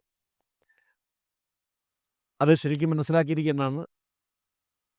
കാണപ്പെടുന്ന ആളിൻ്റെ ബുദ്ധിയിൽ ദൃശ്യബോധം തെളിഞ്ഞു കിട്ടുന്ന സമയത്ത് മാത്രമാണ് വസ്തുവിൻ്റെ ദൃശ്യബോധം അടയാളപ്പെടുന്നത്. അതുകൊണ്ടാണ് അറിവിനോടൊപ്പം അറിയപ്പെടുന്നതും ഉണ്ടായി വന്നു എന്നിവിടെ പറഞ്ഞിരിക്കുന്നത്. വസ്തുബോധം നിലനിൽക്കുന്നത്രയും കാലം വസ്തു സാന്നിധ്യത്തിനും നിലനിൽപ്പുണ്ടായിരിക്കും. അറിവ് എന്നുണ്ടായോ അന്നു മുതൽ ഈ ലോകവും ഉണ്ടായി വന്നു എന്ന് പറഞ്ഞിരിക്കുന്നതിനെ ബോധരൂപത്തിലാണ് ലോകത്തിൻ്റെ ഉൽപ്പത്തി എന്ന തരത്തിൽ മനസ്സിലാക്കേണ്ടതാണ്. അറിവുണ്ട്, എന്നാൽ ഇത് എങ്ങ് നിന്നിടും? ഈ ചോദ്യത്തിനുള്ള ഉത്തരം അറിയപ്പെടുന്നത് അറിവിൽ ലയിച്ച് അറിവായി വിലാസം ചെയ്യുന്നു എന്നാണ്. അറിയപ്പെടുന്നതിന് സ്ഥിതി ചെയ്യാനായി, അറിയപ്പെടുന്നതിന് നിലനിൽക്കാനായി അറിവിൽ നിന്നും വേറിട്ട ഒരു ഇടം ആവശ്യമില്ല എന്നാണ് ഈ പറഞ്ഞിരിക്കുന്നതിൻ്റെ അർത്ഥം. അറിവ് ഒന്ന്, എണ്ണം വേറില്ല. അറിവല്ലാതെ എങ്കിൽ എന്തിരിക്കുന്നു എന്ന ചോദ്യരൂപേണയാണ് ഈ ശ്ലോകം ഉപസംഹരിച്ചിരിക്കുന്നത്. അറിവൊന്ന്, എണ്ണം വേറില്ല, അറിവല്ലാതെ എങ്കിൽ എന്തിരിക്കുന്നു?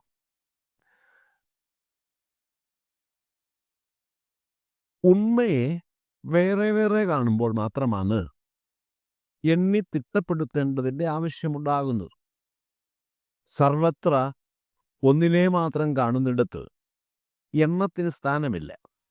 സർവ്വതും അറിവിൻ്റെ ഭിന്നഭാവരൂപങ്ങളായതുകൊണ്ട് അറിവിനെ അറിവല്ലാത്തതിൽ നിന്നോ ഒരറിവിൽ നിന്ന് വേറിട്ട മറ്റൊരു അറിവ് എന്ന രൂപത്തിലോ എണ്ണി മാറ്റാനേ സാധ്യമല്ല. അറിവല്ലാതെ മറ്റൊന്നും എങ്ങുമില്ലാത്തതുകൊണ്ട് എണ്ണാനായി യാതൊന്നും തന്നെ ഇല്ല എന്നുള്ളതാണ് സത്യം. ഇപ്രകാരം സൂക്ഷ്മ വിചാരം ചെയ്തു നോക്കുമ്പോൾ നമ്മുടെ ദൃഷ്ടിയിൽ പ്രതിഭാസിക്കുന്ന ലോകത്തിന് സ്വന്തമായ ഉണ്മയില്ല എന്ന് വെളിപ്പെട്ട് കിട്ടുന്നതാണ്. എല്ലാം ഒരേ അറിവിൻ്റെ ആത്മസത്യത്തിൻ്റെ ലീലാവിലാസം മാത്രം.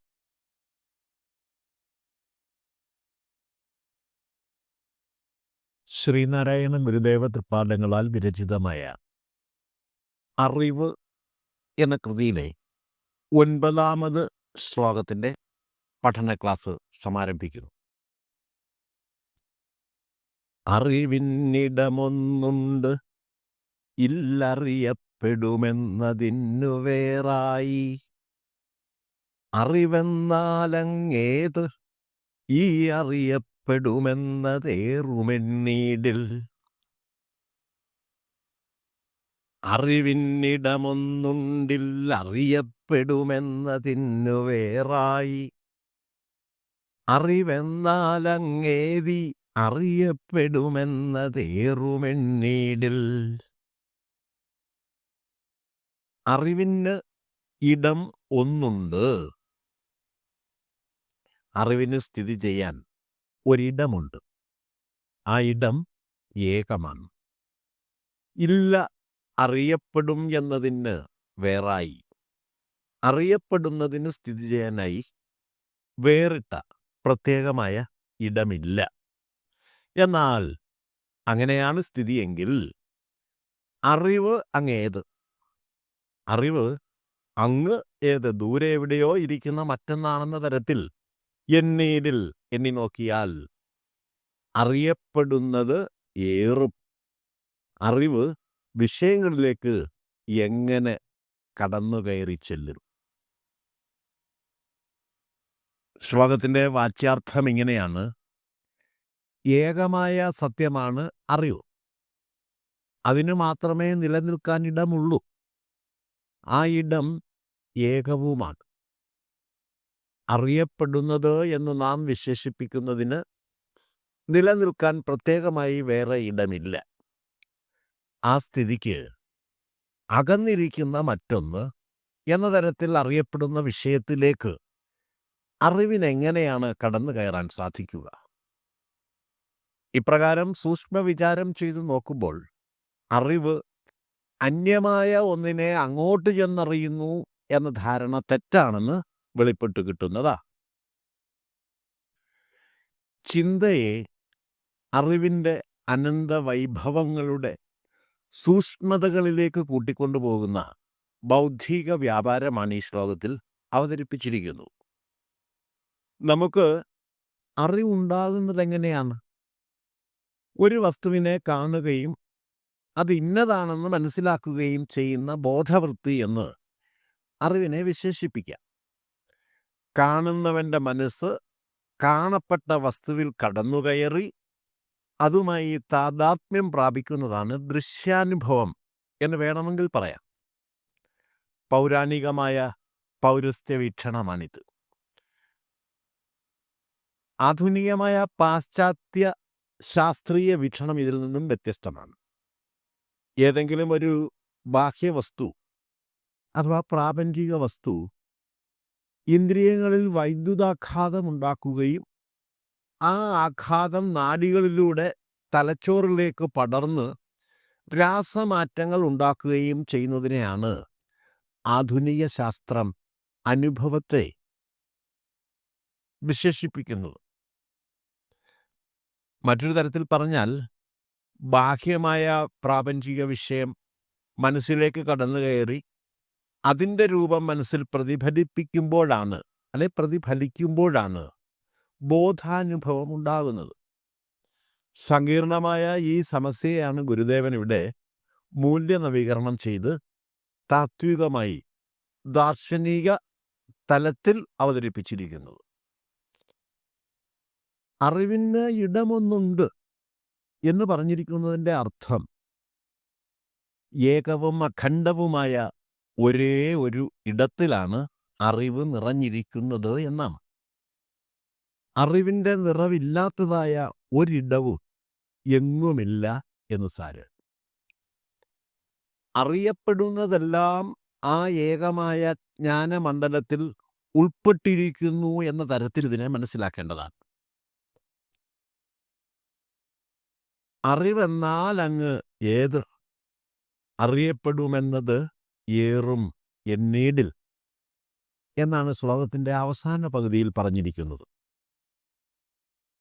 അറിയപ്പെടുന്നത് സ്ഥിതി ചെയ്യുന്നത് അറിവിൻ്റെ ഇടത്തിൽ തന്നെയാണെങ്കിൽ അറിവ് തൻ്റെ ഇടം വിട്ട് അറിയപ്പെടുന്നതിലേക്ക് കടന്നു ചെല്ലും എന്നെങ്ങനെയാണ് പറയാൻ സാധിക്കുക? അറിയപ്പെടുന്ന വിഷയം അഥവാ വസ്തു അറിവിലേക്ക് കയറിയാണ് ആ വിഷയത്തെ സംബന്ധിച്ച് അറിവുണ്ടാക്കുന്നതെന്ന് പറഞ്ഞാൽ അതൊരിക്കലും ശരിയാവില്ല. അറിവിൽ നിന്ന് വേറിട്ട സ്ഥിതി ഇല്ലാത്ത വിഷയത്തിന് അറിവിലേക്ക് കടന്നു കയറാൻ എങ്ങനെയാണ് സാധിക്കുക? ചുരുക്കി പറഞ്ഞാൽ, അറിവ് വിഷയത്തിലേക്ക് കടന്നു കയറിയിട്ടോ വിഷയം അറിവിലേക്ക് കടന്നു കയറിയിട്ടോ അല്ല വിഷയജ്ഞാനം അഥവാ അറിവ് ഉണ്ടാകുന്നത്. അറിയപ്പെടുന്നതിലെല്ലാം സത്യമായിരിക്കുന്നത് അറിവ് മാത്രമാണ്. അറിവിൻ്റെ ഈ വൈഭവം അളക്കുവാൻ ശ്രമിക്കുന്നത് തുള്ളി കൊണ്ട് കടലിനെ അളക്കുന്നത് പോലെ നിഷ്ഫലമാണ്. അറിവിൻ്റെ അത്ഭുത മഹാവൈഭവം കണ്ട് അതിലെ ഒരു ചെറു കണിക മാത്രമാണ് ഞാനും എന്നിലെ അറിവും എന്നറിഞ്ഞ് അമരുവാൻ മാത്രമേ ബുദ്ധിമാനായ മനുഷ്യന് സാധിക്കൂ. ഇത്രയും കാര്യങ്ങളാണ് ഈ ശ്ലോകത്തെപ്പറ്റി വിശദീകരിക്കാനായിട്ടുള്ളത്. ഇനി 10ാമത് ശ്ലോകത്തിൻ്റെ പഠനത്തിലേക്ക് പ്രവേശിക്കാവുന്നതാണ്. അറിയുന്നീലന്ന് ഒന്നീ അറിയപ്പെടുമെന്നതുണ്ടുപോയിടും, അറിവിലിതേതറിയുന്നീലറിവെന്നാൽ എങ്ങു നിന്നു വന്നിടും. അറിയുന്നീലന്നൊന്നീ അറിയപ്പെടുമെന്നതുണ്ടുപോയിടും, അറിവിലേതറിയുന്നീലറിവെന്നാൽ എങ്ങു നിന്നു വന്നിടും.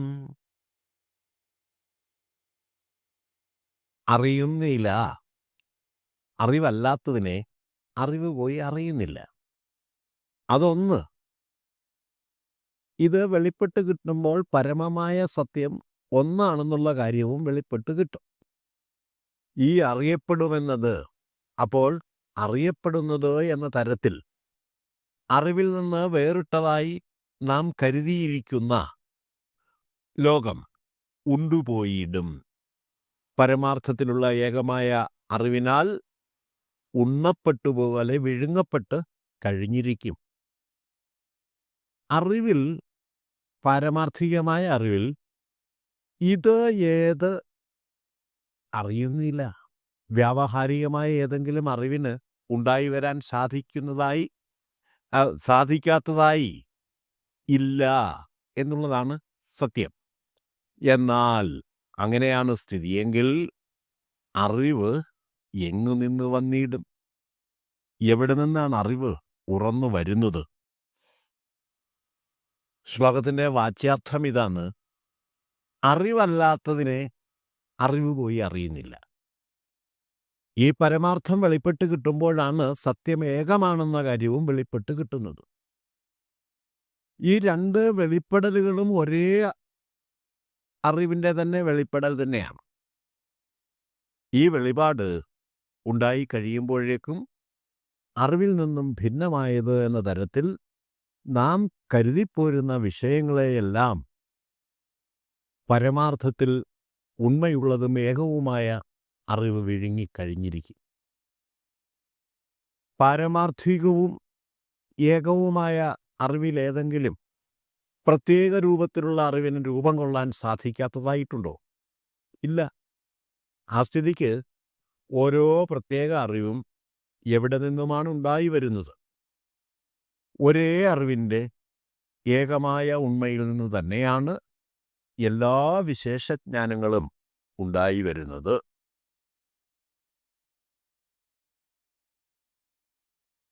സത്യം ഏകമാണെന്ന് വെളിപ്പെട്ട് കിട്ടുമ്പോൾ അറിയപ്പെടുന്ന വിഷയത്തെ അത് എവിടെ നിന്ന് ഉണ്ടായി എന്നന്വേഷിച്ച് കണ്ടെത്താൻ ശ്രമിച്ചാൽ എങ്ങും അതിനെ കണ്ടെത്താനായി സാധ്യമല്ല.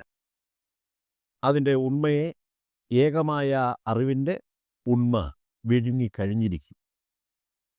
അറിയപ്പെടുന്നതിനെ അറിവിൽ നിന്നും ഭിന്നമായി കാണാൻ സാധിക്കുകയില്ല എന്ന് സാരം. സർവ്വതും അറിവിൽ വിലയം പ്രാപിക്കുന്ന സമയത്ത് ജ്ഞേയവും ജ്ഞാനവും ജ്ഞാതാവും എന്ന ത്രിപുടി ഇല്ലാതെയായിത്തീരും.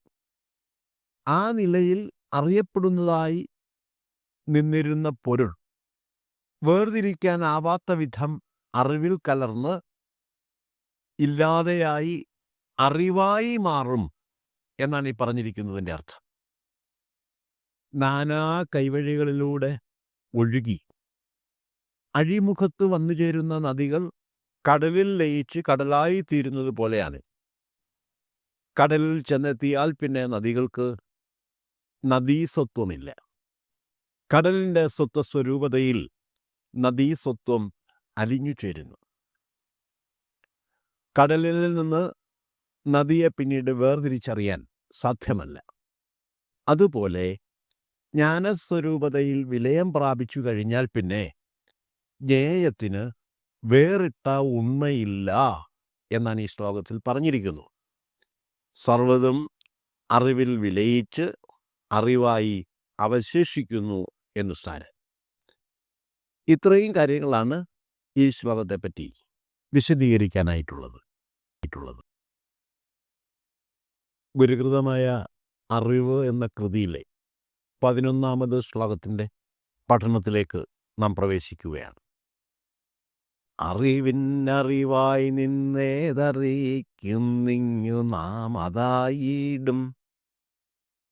അറിവേദിനമെങ്ങനെ ഈ അറിയപ്പെടുമെന്ന തോതിയിടിൽ. അറിവിൻ അറിവായി നിന്നേതറിയിക്കുന്നിങ്ങു നാം അതായിടും. അറിവേദിനമെങ്ങനെ ഈ അറിയപ്പെടുമെന്ന തോതിയിടിൽ. അറിവിൻ അറിവായി നിന്ന് ഇങ്ങ് ഏതറിയിക്കുന്നു നാം അതായിടും. അറിവ് ഏതിനം, ഈ അറിയപ്പെടും എന്നത് ഓതിയിടിൽ എങ്ങനെ. അറിവിൻ അറിവായി നിന്ന് അറിവിൻ്റെ സകല ഭാവരൂപാദികളെയും അറിയുന്ന അറിവായി നിന്നുകൊണ്ട് ഏതറിയിക്കുന്നു ഇങ്ങ്, എന്താണോ നമ്മെ അറിയിച്ചുകൊണ്ടേയിരിക്കുന്നത് നാം അതായിടും. അതുതന്നെയായി നാം മാറും. ഇത് ഓതിയിടിൽ, ഈ രഹസ്യം ഓതിക്കിട്ടിയാൽ, അതായത് ഒരു ഗുരുവിൽ നിന്നും വെളിപ്പെടുത്തി കിട്ടിയാൽ, അറിവ് ഏതിനം, അറിവ് ഏതിനത്തിൽപ്പെട്ടതാണെന്നും എങ്ങനെയാണതുണ്ടായി വരുന്നതെന്നും ഈ അറിയപ്പെടുമെന്നത് എന്തിനെയാണ് നാം അറിയപ്പെടുന്നതായി കരുതിപ്പോരുന്നത് എന്നും മറ്റുമുള്ള സംശയങ്ങൾ ഇല്ലാതായിത്തീരുന്നതാണ്. ശ്ലോകാർത്ഥം സംഗ്രഹിച്ചിങ്ങനെ പറയാം. അറിവിൻ്റെ സർവഭാവരൂപാദി ഭേദങ്ങളെയും അറിയുന്ന അറിവായി നിന്നുകൊണ്ട് ഏതൊരറിവാണോ അതിനെയൊക്കെ അറിയിച്ചു കൊണ്ടിരിക്കുന്നത് ആ അറിവ് തന്നെയാകുന്നു നാം. മറ്റൊരു തരത്തിൽ പറഞ്ഞാൽ ആ അറിവ് തന്നെയാണ് നമ്മിൽ ഓരോരുത്തരിലും ഞാൻ എന്ന് പ്രകാശിച്ചു കൊണ്ടിരിക്കുന്ന സത്യം. ഈ അദ്വൈത രഹസ്യം ഒരു ഗുരുവിൽ നിന്നും ഓതിക്കിട്ടിയാൽ പിന്നെ സംശയങ്ങളൊന്നും അവശേഷിക്കുകയില്ല.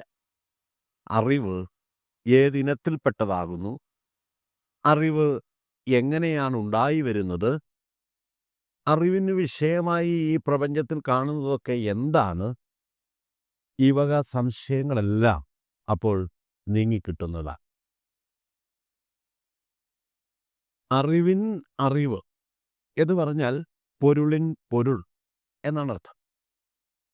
ഏകവും അഖണ്ഡവുമായ പരമ്പൊരുൾ അഥവാ പരമാത്മാവ് തന്നെയാണ് അറിവിൻ അറിവ്. അറിവുൾപ്പെടെയുള്ള സകലതും പരമാത്മാവിൽ നിന്നുമുണ്ടായി അതിൽ തന്നെ ലയിക്കുന്നതാകുന്നു എന്ന ഗുരുവാക്യം ഇവിടെ മനനം ചെയ്യേണ്ടതാണ്. അറിവ് സ്വയം വെളിപ്പെട്ടു വന്ന് പ്രകാശിക്കുമ്പോൾ അത് പരമാത്മപ്രകാശമായി മാറുന്നു. പരമാത്മപ്രഭാവത്തിൻ്റെ പ്രകാശനം നടക്കുന്നത് പരമാത്മാവിൽ തന്നെയാണ്. നാം ഉൾപ്പെടെയുള്ള സർവ്വതും പരമാത്മാവിൽ നിന്നും ഉണ്ടായി അതിൽ തന്നെ ലയിക്കുന്നു എന്ന് പറഞ്ഞാൽ അതിൻ്റെ അർത്ഥം പരമാത്മാവിനെ വിട്ട് യാതൊന്നിനും നിലനിൽപ്പില്ല എന്നാണ്. ഞാനുണ്ട് എന്ന അറിവ് ആർക്കും നിഷേധിക്കാനാവാത്ത ഒന്നാണ്. ഛാന്തോഗ്യ ഉപനിഷത്തിലെ തത്വമസി, തത് ത്വം അസി, അത് നീ ആകുന്നു എന്ന മഹാവാക്യ പൊരുളും ഇത് തന്നെയാണ്. ഏകമായ പൊരുളായിരിക്കുന്ന അറിവിനെ സർവ്വതിലും നിറഞ്ഞിരിക്കുന്നത് എന്ന അർത്ഥത്തിൽ ബ്രഹ്മം എന്ന് നാം വിശേഷിപ്പിക്കുന്നു. ഞാൻ എന്ന അറിവിനെ വ്യഷ്ടിസത്തയിൽ വ്യാപിച്ച് നിറഞ്ഞിരിക്കുന്ന പൊരുൾ എന്ന അർത്ഥത്തിൽ ആത്മാവ് എന്നും വിളിക്കും. അങ്ങനെ അഹം ബ്രഹ്മാസ്മി എന്ന മഹാവാക്യമായും ഇതിനെ കാണാവുന്നതാണ്. ഇപ്രകാരമാണ് തത്വജ്ഞാനം അനുഭവജ്ഞാനമായി തീരുന്നത്. ഇത് ഓതിയിടിൽ എന്ന പ്രയോഗത്തിൻ്റെ അർത്ഥം ഇനി വ്യാഖ്യാനിച്ചു നോക്കാം. തത്വജ്ഞാനം അനുഭവജ്ഞാനമായി തീരുന്നിടത്താണ് അനുഭവജ്ഞനായ ഗുരുവിൻ്റെ സഹായം ആവശ്യമായി വരുന്നത്.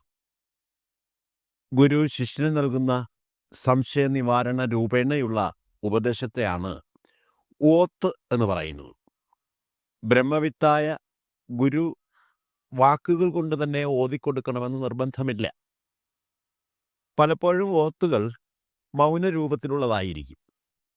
അദ്വൈത രഹസ്യം ബ്രഹ്മവിദുത്തമനായ ഗുരുവിൽ നിന്നും ഓതി കിട്ടിക്കഴിയുമ്പോഴാണ് എല്ലാ സംശയങ്ങളും നീങ്ങി പരമമായ ശാന്തി അനുഭവവേദ്യമായി തീരുന്നത്. അറിവ് ഏതിനം പലതുള്ളപ്പോൾ ഒന്നിനെ മറ്റൊന്നിൽ നിന്നും വേർതിരിച്ചറിയുന്നതിന് വേണ്ടിയാണ് അവയെ ഇനം തിരിക്കുന്നത്.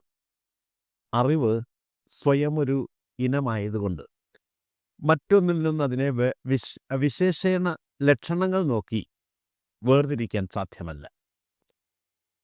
അറിവ് ഏതിനമാകുന്നു എന്ന ചോദ്യത്തിന് പ്രസക്തിയേ ഇല്ല എന്ന് പറയുന്നതാണ് ശരി. അറിവ് എങ്ങനെ ഉണ്ടായി എന്നുള്ള ചോദ്യവും ഇതുപോലെ തന്നെ അപ്രസക്തമാണ്. ഉണ്ടായി വന്ന ഒന്നിനെപ്പറ്റി മാത്രമേ അതെങ്ങനെ ഉണ്ടായി വന്നു എന്ന് ചോദിക്കാൻ സാധിക്കൂ. ഒരിക്കലും ഉണ്ടായിട്ടില്ലാത്തതും അജാതവും എക്കാലത്തും ഉണ്ടായിരിക്കുന്നതും ഉണ്ടായിട്ടുള്ള എല്ലാറ്റിനും ആദികാരണമായി വർത്തിക്കുന്നതും സർവത്തിനും ഇരിക്കാൻ ഇടം നൽകുന്നതും അറിവാണ്. അങ്ങനെയുള്ള അറിവ് അനാദിയാകുന്നു. അതെങ്ങനെ ഉണ്ടായി എന്ന ചോദ്യം ഉദിക്കുന്നതേയില്ല. അതുപോലെ തന്നെയാണ് അറിവിന് വിഷയമായി തീരുന്ന ഇതൊക്കെ എന്താകുന്നു എന്ന ചോദ്യത്തിനും പ്രസക്തിയില്ല. ഏകമായ അറിവിൽ സഹജമായി ഉണ്ടാകുന്ന ഭാവരൂപങ്ങൾ മാത്രമാണ് അറിയപ്പെടുന്നവ. അറിയുന്ന എന്നിൽ തന്നെയാണ് എല്ലാം ഉണ്ടായിരിക്കുന്നത്. ഇത് ഓതിയിടിൽ എന്ന് പറഞ്ഞുകൊണ്ട് ശ്ലോകം ഉപസംഹരിച്ചിരിക്കുന്നു. ഒരു ഗുരുവിൽ നിന്നും ഈ സത്യം ജ്ഞാനോപദേശ രൂപത്തിൽ കേട്ട് മനസ്സിലാക്കാൻ സാധിച്ചാൽ എല്ലാ സംശയങ്ങൾക്കും അറുതി വരും എന്നാണ് ഈ പറഞ്ഞിരിക്കുന്നതിൻ്റെ അർത്ഥം. ഇത്രയും കാര്യങ്ങളാണ് ഈ ശ്ലോകത്തെപ്പറ്റി വിശദീകരിക്കാനായിട്ടുള്ളത്. ഇനി അറിവ് എന്ന കൃതിയിലെ 12ാമത് ശ്ലോകത്തിൻ്റെ പഠനത്തിലേക്ക് പ്രവേശിക്കാവുന്നതാണ്. അറിവെന്നതു നീ അതു നിൻ അറിവിട്ടറിയപ്പെടുന്നതെന്നായി അറിയപ്പെടുമിതു രണ്ട് ഒന്നറിയുന്നുണ്ടെന്നും ഒന്നതില്ലെന്നും. അറിവെന്നതു നീ അതു നിൻ അറിവിട്ടറിയപ്പെടുന്നതെന്നായി അറിയപ്പെടുമിതു രണ്ട് ഒന്നറിയുന്നുണ്ടെന്നും ഒന്നതില്ലെന്നും. അറിവെന്നത് നീ അറിവിൻ അറിവായി നിന്നുകൊണ്ട് എല്ലാറ്റിനെയും അറിയിച്ചു കൊണ്ടിരിക്കുന്ന അറിവ് നീ തന്നെയാണ്. അത് ആ അറിവ് നിന്നറിവിട്ട് നിന്റെ അറിവിട്ട് ആ അറിവിൻ്റെ തന്നെ സ്വരൂപത്തെ ഭാവവിധേയമാക്കി അറിയപ്പെടുന്നത് എന്നായി ജ്ഞേയവിഷയമായി ഭവിക്കുന്നു. അറിയപ്പെടും ഇത് അങ്ങനെ അറിയപ്പെടുന്നതായി കാണപ്പെടുന്ന ഈ പ്രപഞ്ച രൂപത്തിലുള്ള ഈ അറിവ് രണ്ട് എണ്ണത്തിൽ രണ്ടാണ്. രണ്ട് പ്രകാരത്തിലുണ്ട്. അറിയുന്നുണ്ടെന്നും ഒന്ന് അറിയുന്നുണ്ടെന്നും ഒന്ന് അതില്ലെന്നും. ഇത് ഞാൻ അറിയുന്നു എന്ന അനുഭവമാണ് അതിലൊന്ന്. രണ്ടാമത്തത് അറിയുന്നില്ല എന്ന അനുഭവമുണ്ടാക്കുന്ന അറിവാണ്. ശ്ലോകാർത്ഥം ഇങ്ങനെ സംഗ്രഹിക്കാം. അറിവിൻ അറിവായി നിന്നുകൊണ്ട് സർവത്തെയും അറിയിച്ചുകൊണ്ടിരിക്കുന്ന കേവലമായ അറിവ് അഥവാ പരമമായ സത്യം നീ തന്നെയാണ്. നീയാകുന്ന അറിവ് സ്വയം ഭാവവിധേയമായി തീർന്ന് അറിയപ്പെടുന്ന വസ്തുവായി രൂപാന്തരത്തെ പ്രാപിക്കും. ജ്ഞേയവിഷയമായി മാറുന്നു എന്നും പറയാവുന്നതാ. അങ്ങനെയുള്ള ജ്ഞേയവിഷയങ്ങൾ 2 പ്രകാരത്തിലുണ്ട്. ഇതു ഞാൻ അറിയുന്നു എന്ന അനുഭവമാണ് അതിലൊന്ന്. രണ്ടാമത്തത് ഇതു ഞാൻ അറിയുന്നില്ല എന്ന അനുഭവവും. തത്വമസി, അഹം ബ്രഹ്മാസ്മി എന്നീ ബോധാനുഭൂതികളുടെ നില എന്ന തരത്തിൽ ഈ ശ്ലോക പൊരുളിനെ വ്യാഖ്യാനിക്കാവുന്നതാണ്. തത് ത്വം അസി, അത് നീ ആകുന്നു എന്ന ഉദ്ബോധനം ആവശ്യമായി വരുന്നത് അദ്വൈത സാക്ഷാത്കാര ലബ്ധിക്ക് മുൻപാണ്. നീ കണ്ടെത്താൻ ശ്രമിച്ചുകൊണ്ടിരിക്കുന്ന സത്യവസ്തു നീ തന്നെയാകുന്നു എന്ന് ആധികാരികതയോടുകൂടി ഉപദേശിക്കപ്പെടേണ്ട ജ്ഞാനസാക്ഷാത്കാര പുരോഗതിയിലെ നിലയാണത്. ഉദ്ബോധന പ്രക്രിയ അരങ്ങേറുന്നതോട് ജ്ഞാനസാക്ഷാത്കാരവും യാഥാർത്ഥ്യമായി തീരുന്നു. അപ്പോൾ അഹം ബ്രഹ്മാസ്മി, ഞാൻ ബ്രഹ്മമാകുന്നു എന്ന് പ്രതിവചിക്കാൻ ജ്ഞാനസാധകൻ പ്രാപ്തനായി തീരുകയും ചെയ്യും. ഞാൻ ശരീരമല്ല, അറിവാകുന്നു എന്ന ബോധം പ്രകാശിക്കുന്ന മനസ്സിൻ്റെ ഉടമയായ ഒരാൾക്കു മാത്രമേ തത് ത്വം അസി എന്ന മഹാവാക്യത്തിൻ്റെ പൊരുൾ ഗ്രഹിക്കാൻ സാധിക്കും.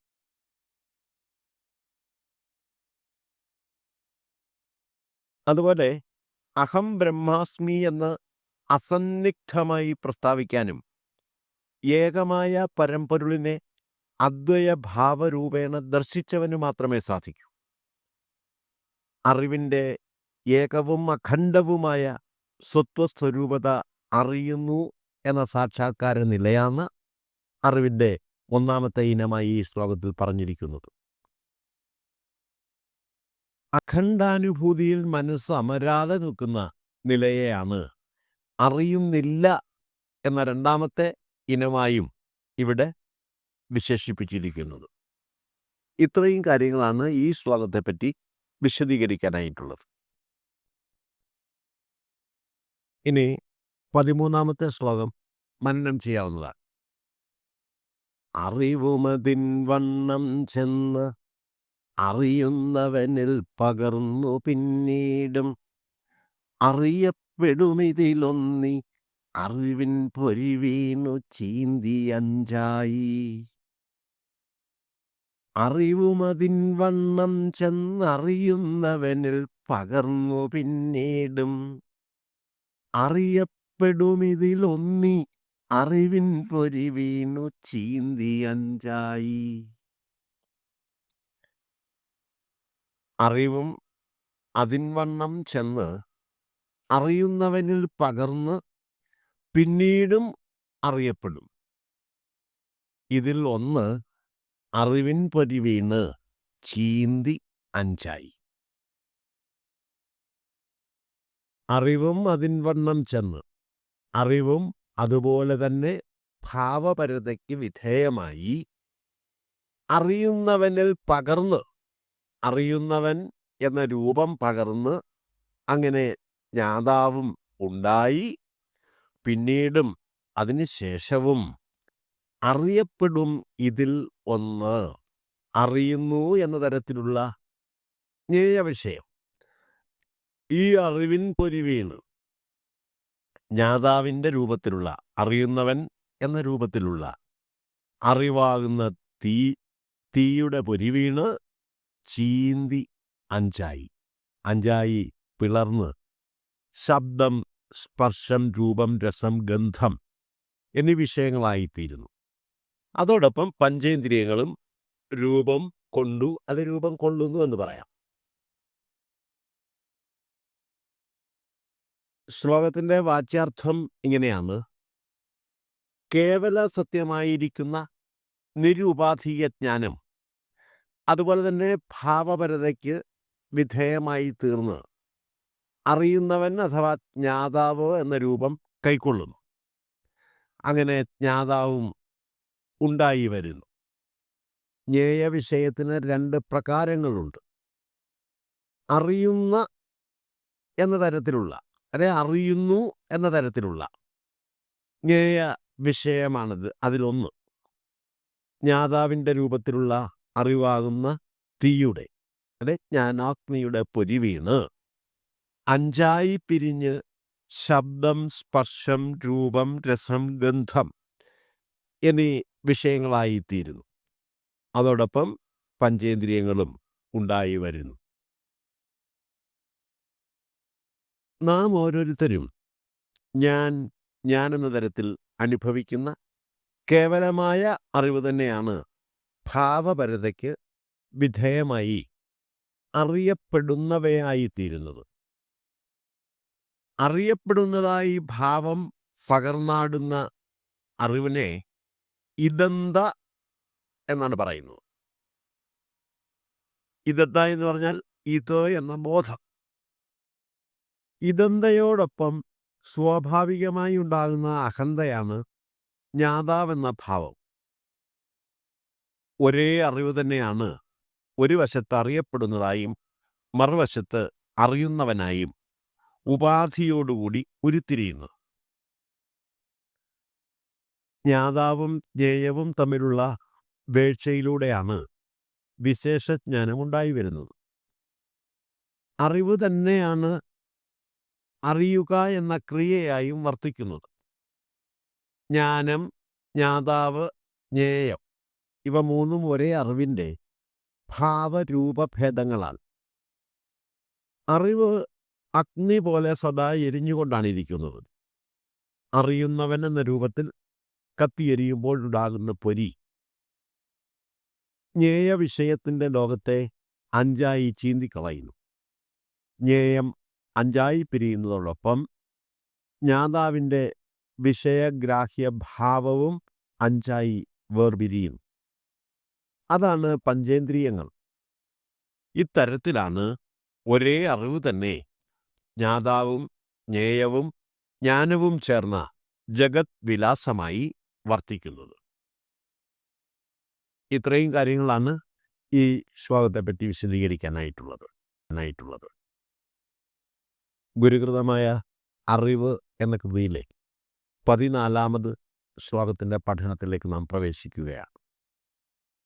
അറിയുന്നവനെന്നറിയാം, അറിവെന്നറിയുന്നവനുമെന്നാകിൽ, അറിവൊന്നറിയുന്നവനൊന്നറിയുന്നതിലാറിതെട്ടുമായിടും.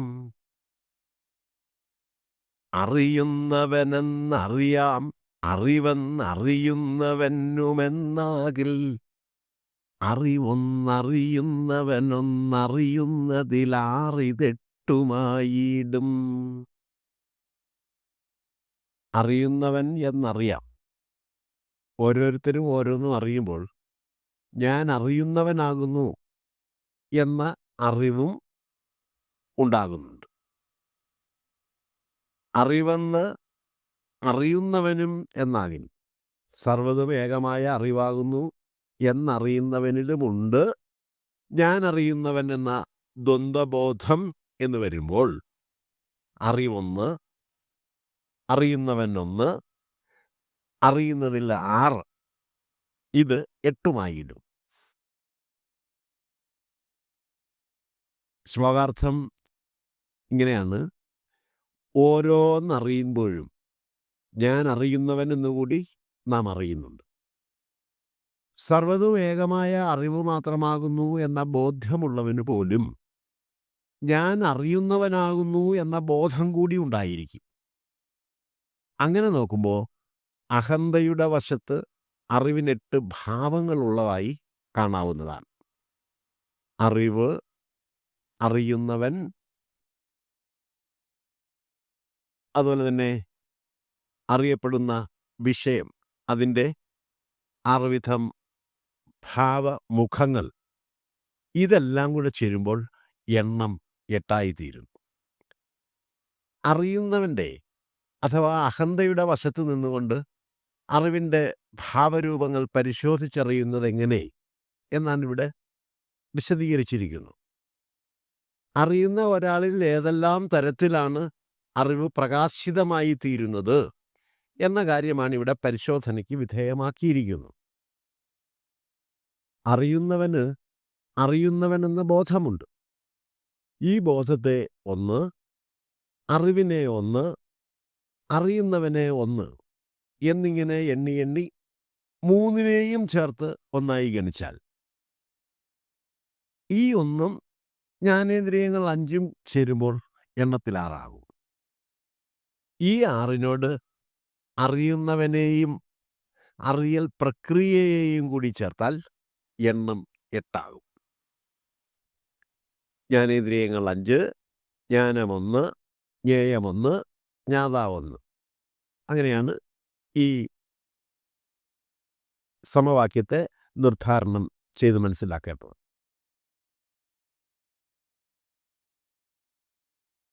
അറിയുന്നവൻ്റെ ഭാഗത്ത് നിന്നുകൊണ്ട് അറിവ് എങ്ങനെയെല്ലാം ഭാവം പകർന്നാടുന്നു എന്നുള്ള കാര്യമാണ് ഇവിടെ പറഞ്ഞിരിക്കുന്നത്. അറിവ് ഏകവും അഖണ്ഡവുമാണ്. ഞാനായി ഭാവം പകർന്നാടുന്നതും അറിവ് തന്നെയാണ്. വാസ്തവം ഇതാണെങ്കിലും ഞാൻ അറിയുന്നവൻ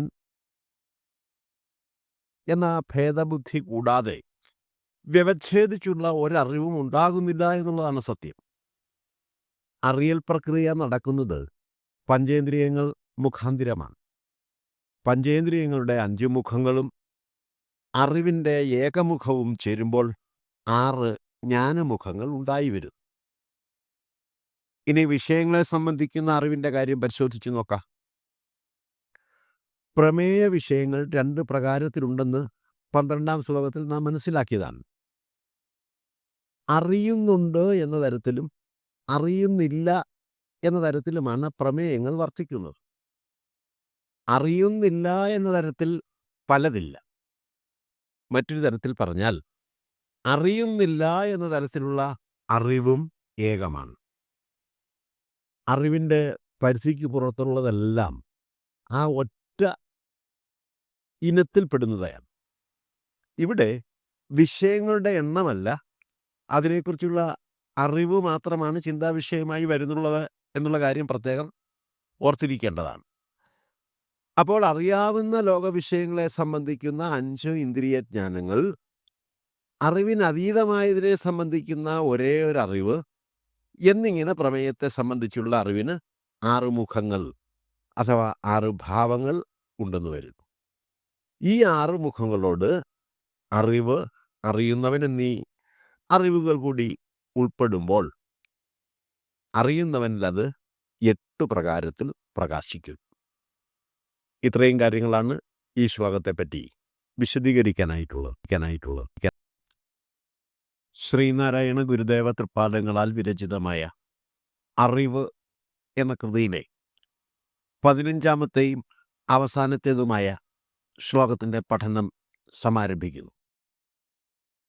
അറിയപ്പെടുമിതിനൊത്തി അറിവേഴൊന്നിങ്ങു താനുമെട്ടായി, അറിവിങ്ങനെ വെവ്വേറായി അറിയപ്പെടുമെന്നതും വിടുർത്തിയിടിൽ. അറിയപ്പെടുമിതിനൊത്തി അറിവേഴൊന്നിങ്ങു താനുമെട്ടായി, അറിവിങ്ങനെ വെവ്വേറായി അറിയപ്പെടുമെന്നതും വിടുർത്തിയിടിൽ. അറിയപ്പെടും ഇതിനൊത്ത്, അറിയപ്പെടുന്ന ഇത് എന്നതിനെ വെച്ചുകൊണ്ട് നോക്കിയാൽ, ഇതെന്തയുടെ ഭാഗത്തു നിന്ന് നോക്കിയാൽ അറിവ് 7, അറിവിന് 7 മുഖങ്ങളുണ്ട്. ഒന്നിങ്ങു താനും 8ആയി. ആ 7 മുഖങ്ങളോടുകൂടി അറിയുന്ന ഞാൻ എന്നതുകൂടി ചേരുമ്പോൾ എണ്ണം 8 ആവും. അറിവിങ്ങനെ, ഒരേ അറിവ് തന്നെ ഇങ്ങനെ വെവ്വേറായി അറിയപ്പെടും. പ്രമേയഭാഗം ചേർന്നും പ്രമേതാവിൻ്റെ ഭാഗം ചേർന്നും 8ആയി ഭാസിക്കും എന്നതും വിടുർത്തിയിടിൽ. ഈ പ്രകാരങ്ങളെ സംബന്ധിച്ചും വിഭജനങ്ങളെ സംബന്ധിച്ചുമുള്ള അറിവിനെ അപഗ്രഥിക്കുമ്പോൾ മാത്രമേ ഇതിന് ഈ ഭേദം പ്രസക്തമായി വരുന്നുള്ളൂ. ഈ ശ്ലോകത്തിൻ്റെ വാച്യാർത്ഥം ഇങ്ങനെയാണ്.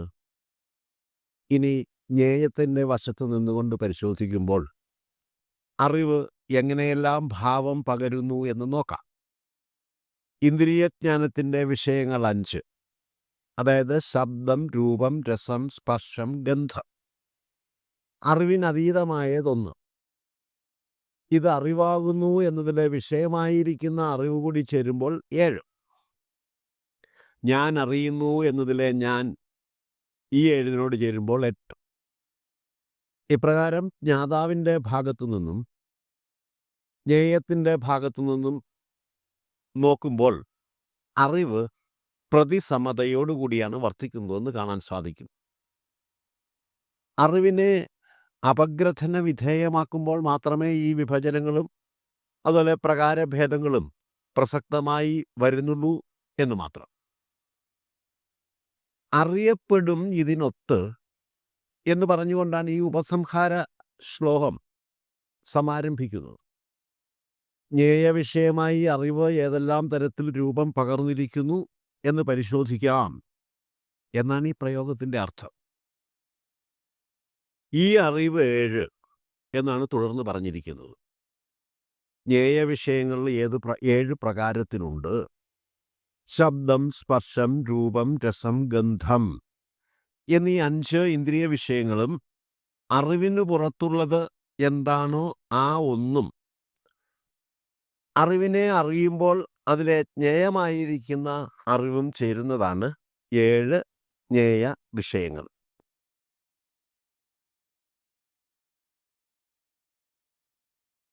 ഒന്നിങ്ങുതാനും 8. ഞാൻ അറിയുന്നവനാകുന്നു എന്നറിയുമ്പോൾ ഞാനും ജ്ഞേയ വിഷയം പോലെയാണ് ഭാസിക്കുന്നത്. അതുകൊണ്ട് ഞാൻ എന്നതിലെ ആ വിവക്ഷ ഞാൻ എന്നതിനെയും ജ്ഞേയ വിഷയമായി തന്നെ എണ്ണാവുന്നതാണ്. അങ്ങനെയാണ് ജ്ഞേയവശത്തും അറിവിന് 8 പിരിവുകൾ ഉണ്ടാകുന്നത്. ഭിന്നത തോന്നൽ മാത്രമാണ്. അറിവിൻ്റെ കാര്യത്തിലും ഇത് ശരിയാണ്. അറിവ് എന്ന അനുഭവത്തിൽ എന്തെല്ലാം ഉൾക്കൊണ്ടിരിക്കുന്നു എന്ന് ചികഞ്ഞു നോക്കിയാൽ മാത്രമേ അതിൽ ജ്ഞാതാവിനെയും ജ്ഞേയത്തെയും വകതിരിച്ചറിയാൻ സാധിക്കൂ. ഈ വകതിരിവ് ബുദ്ധിപരമായ ധാരണയിൽ മാത്രമേ ഉള്ളൂതാനും. പരമാർത്ഥത്തിലുള്ളത് ഏകമായ അറിവ് മാത്രമാണ്. ബുദ്ധിയാണ് അറിവിൻ്റെ അളവുകോൽ. സ്വന്തം സ്വരൂപവും സ്വഭാവവും അറിഞ്ഞുകൊണ്ട് ബുദ്ധി അറിവിനെ അളന്നാൽ അറിവ് മാത്രമേ അവശേഷിക്കൂ. കടലിൻ്റെ ആഴമളക്കാൻ പോയ ഉപ്പുപാവയെപ്പോലെ അത് നാമാവശേഷമായി തീരും. യാതൊരു ഭേദങ്ങളുമില്ലാത്ത അറിവിൽ അമർന്ന് അതുമാത്രമായി തീർന്ന അദ്വൈത ബോധം മാത്രമേ അവിടെ അവശേഷിക്കുകയുള്ളൂ. ഇത്രയും കാര്യങ്ങളാണ് ഈ ശ്ലോകത്തെപ്പറ്റി വിശദീകരിക്കാനായിട്ടുള്ളത്. ഇതോടുകൂടി ശ്രീനാരായണ ഗുരുദേവ തൃപ്പാദങ്ങളാൽ രചിക്കപ്പെട്ട അറിവ് എന്ന കൃതിയുടെ പഠനം ഇവിടെ സമാപിക്കും.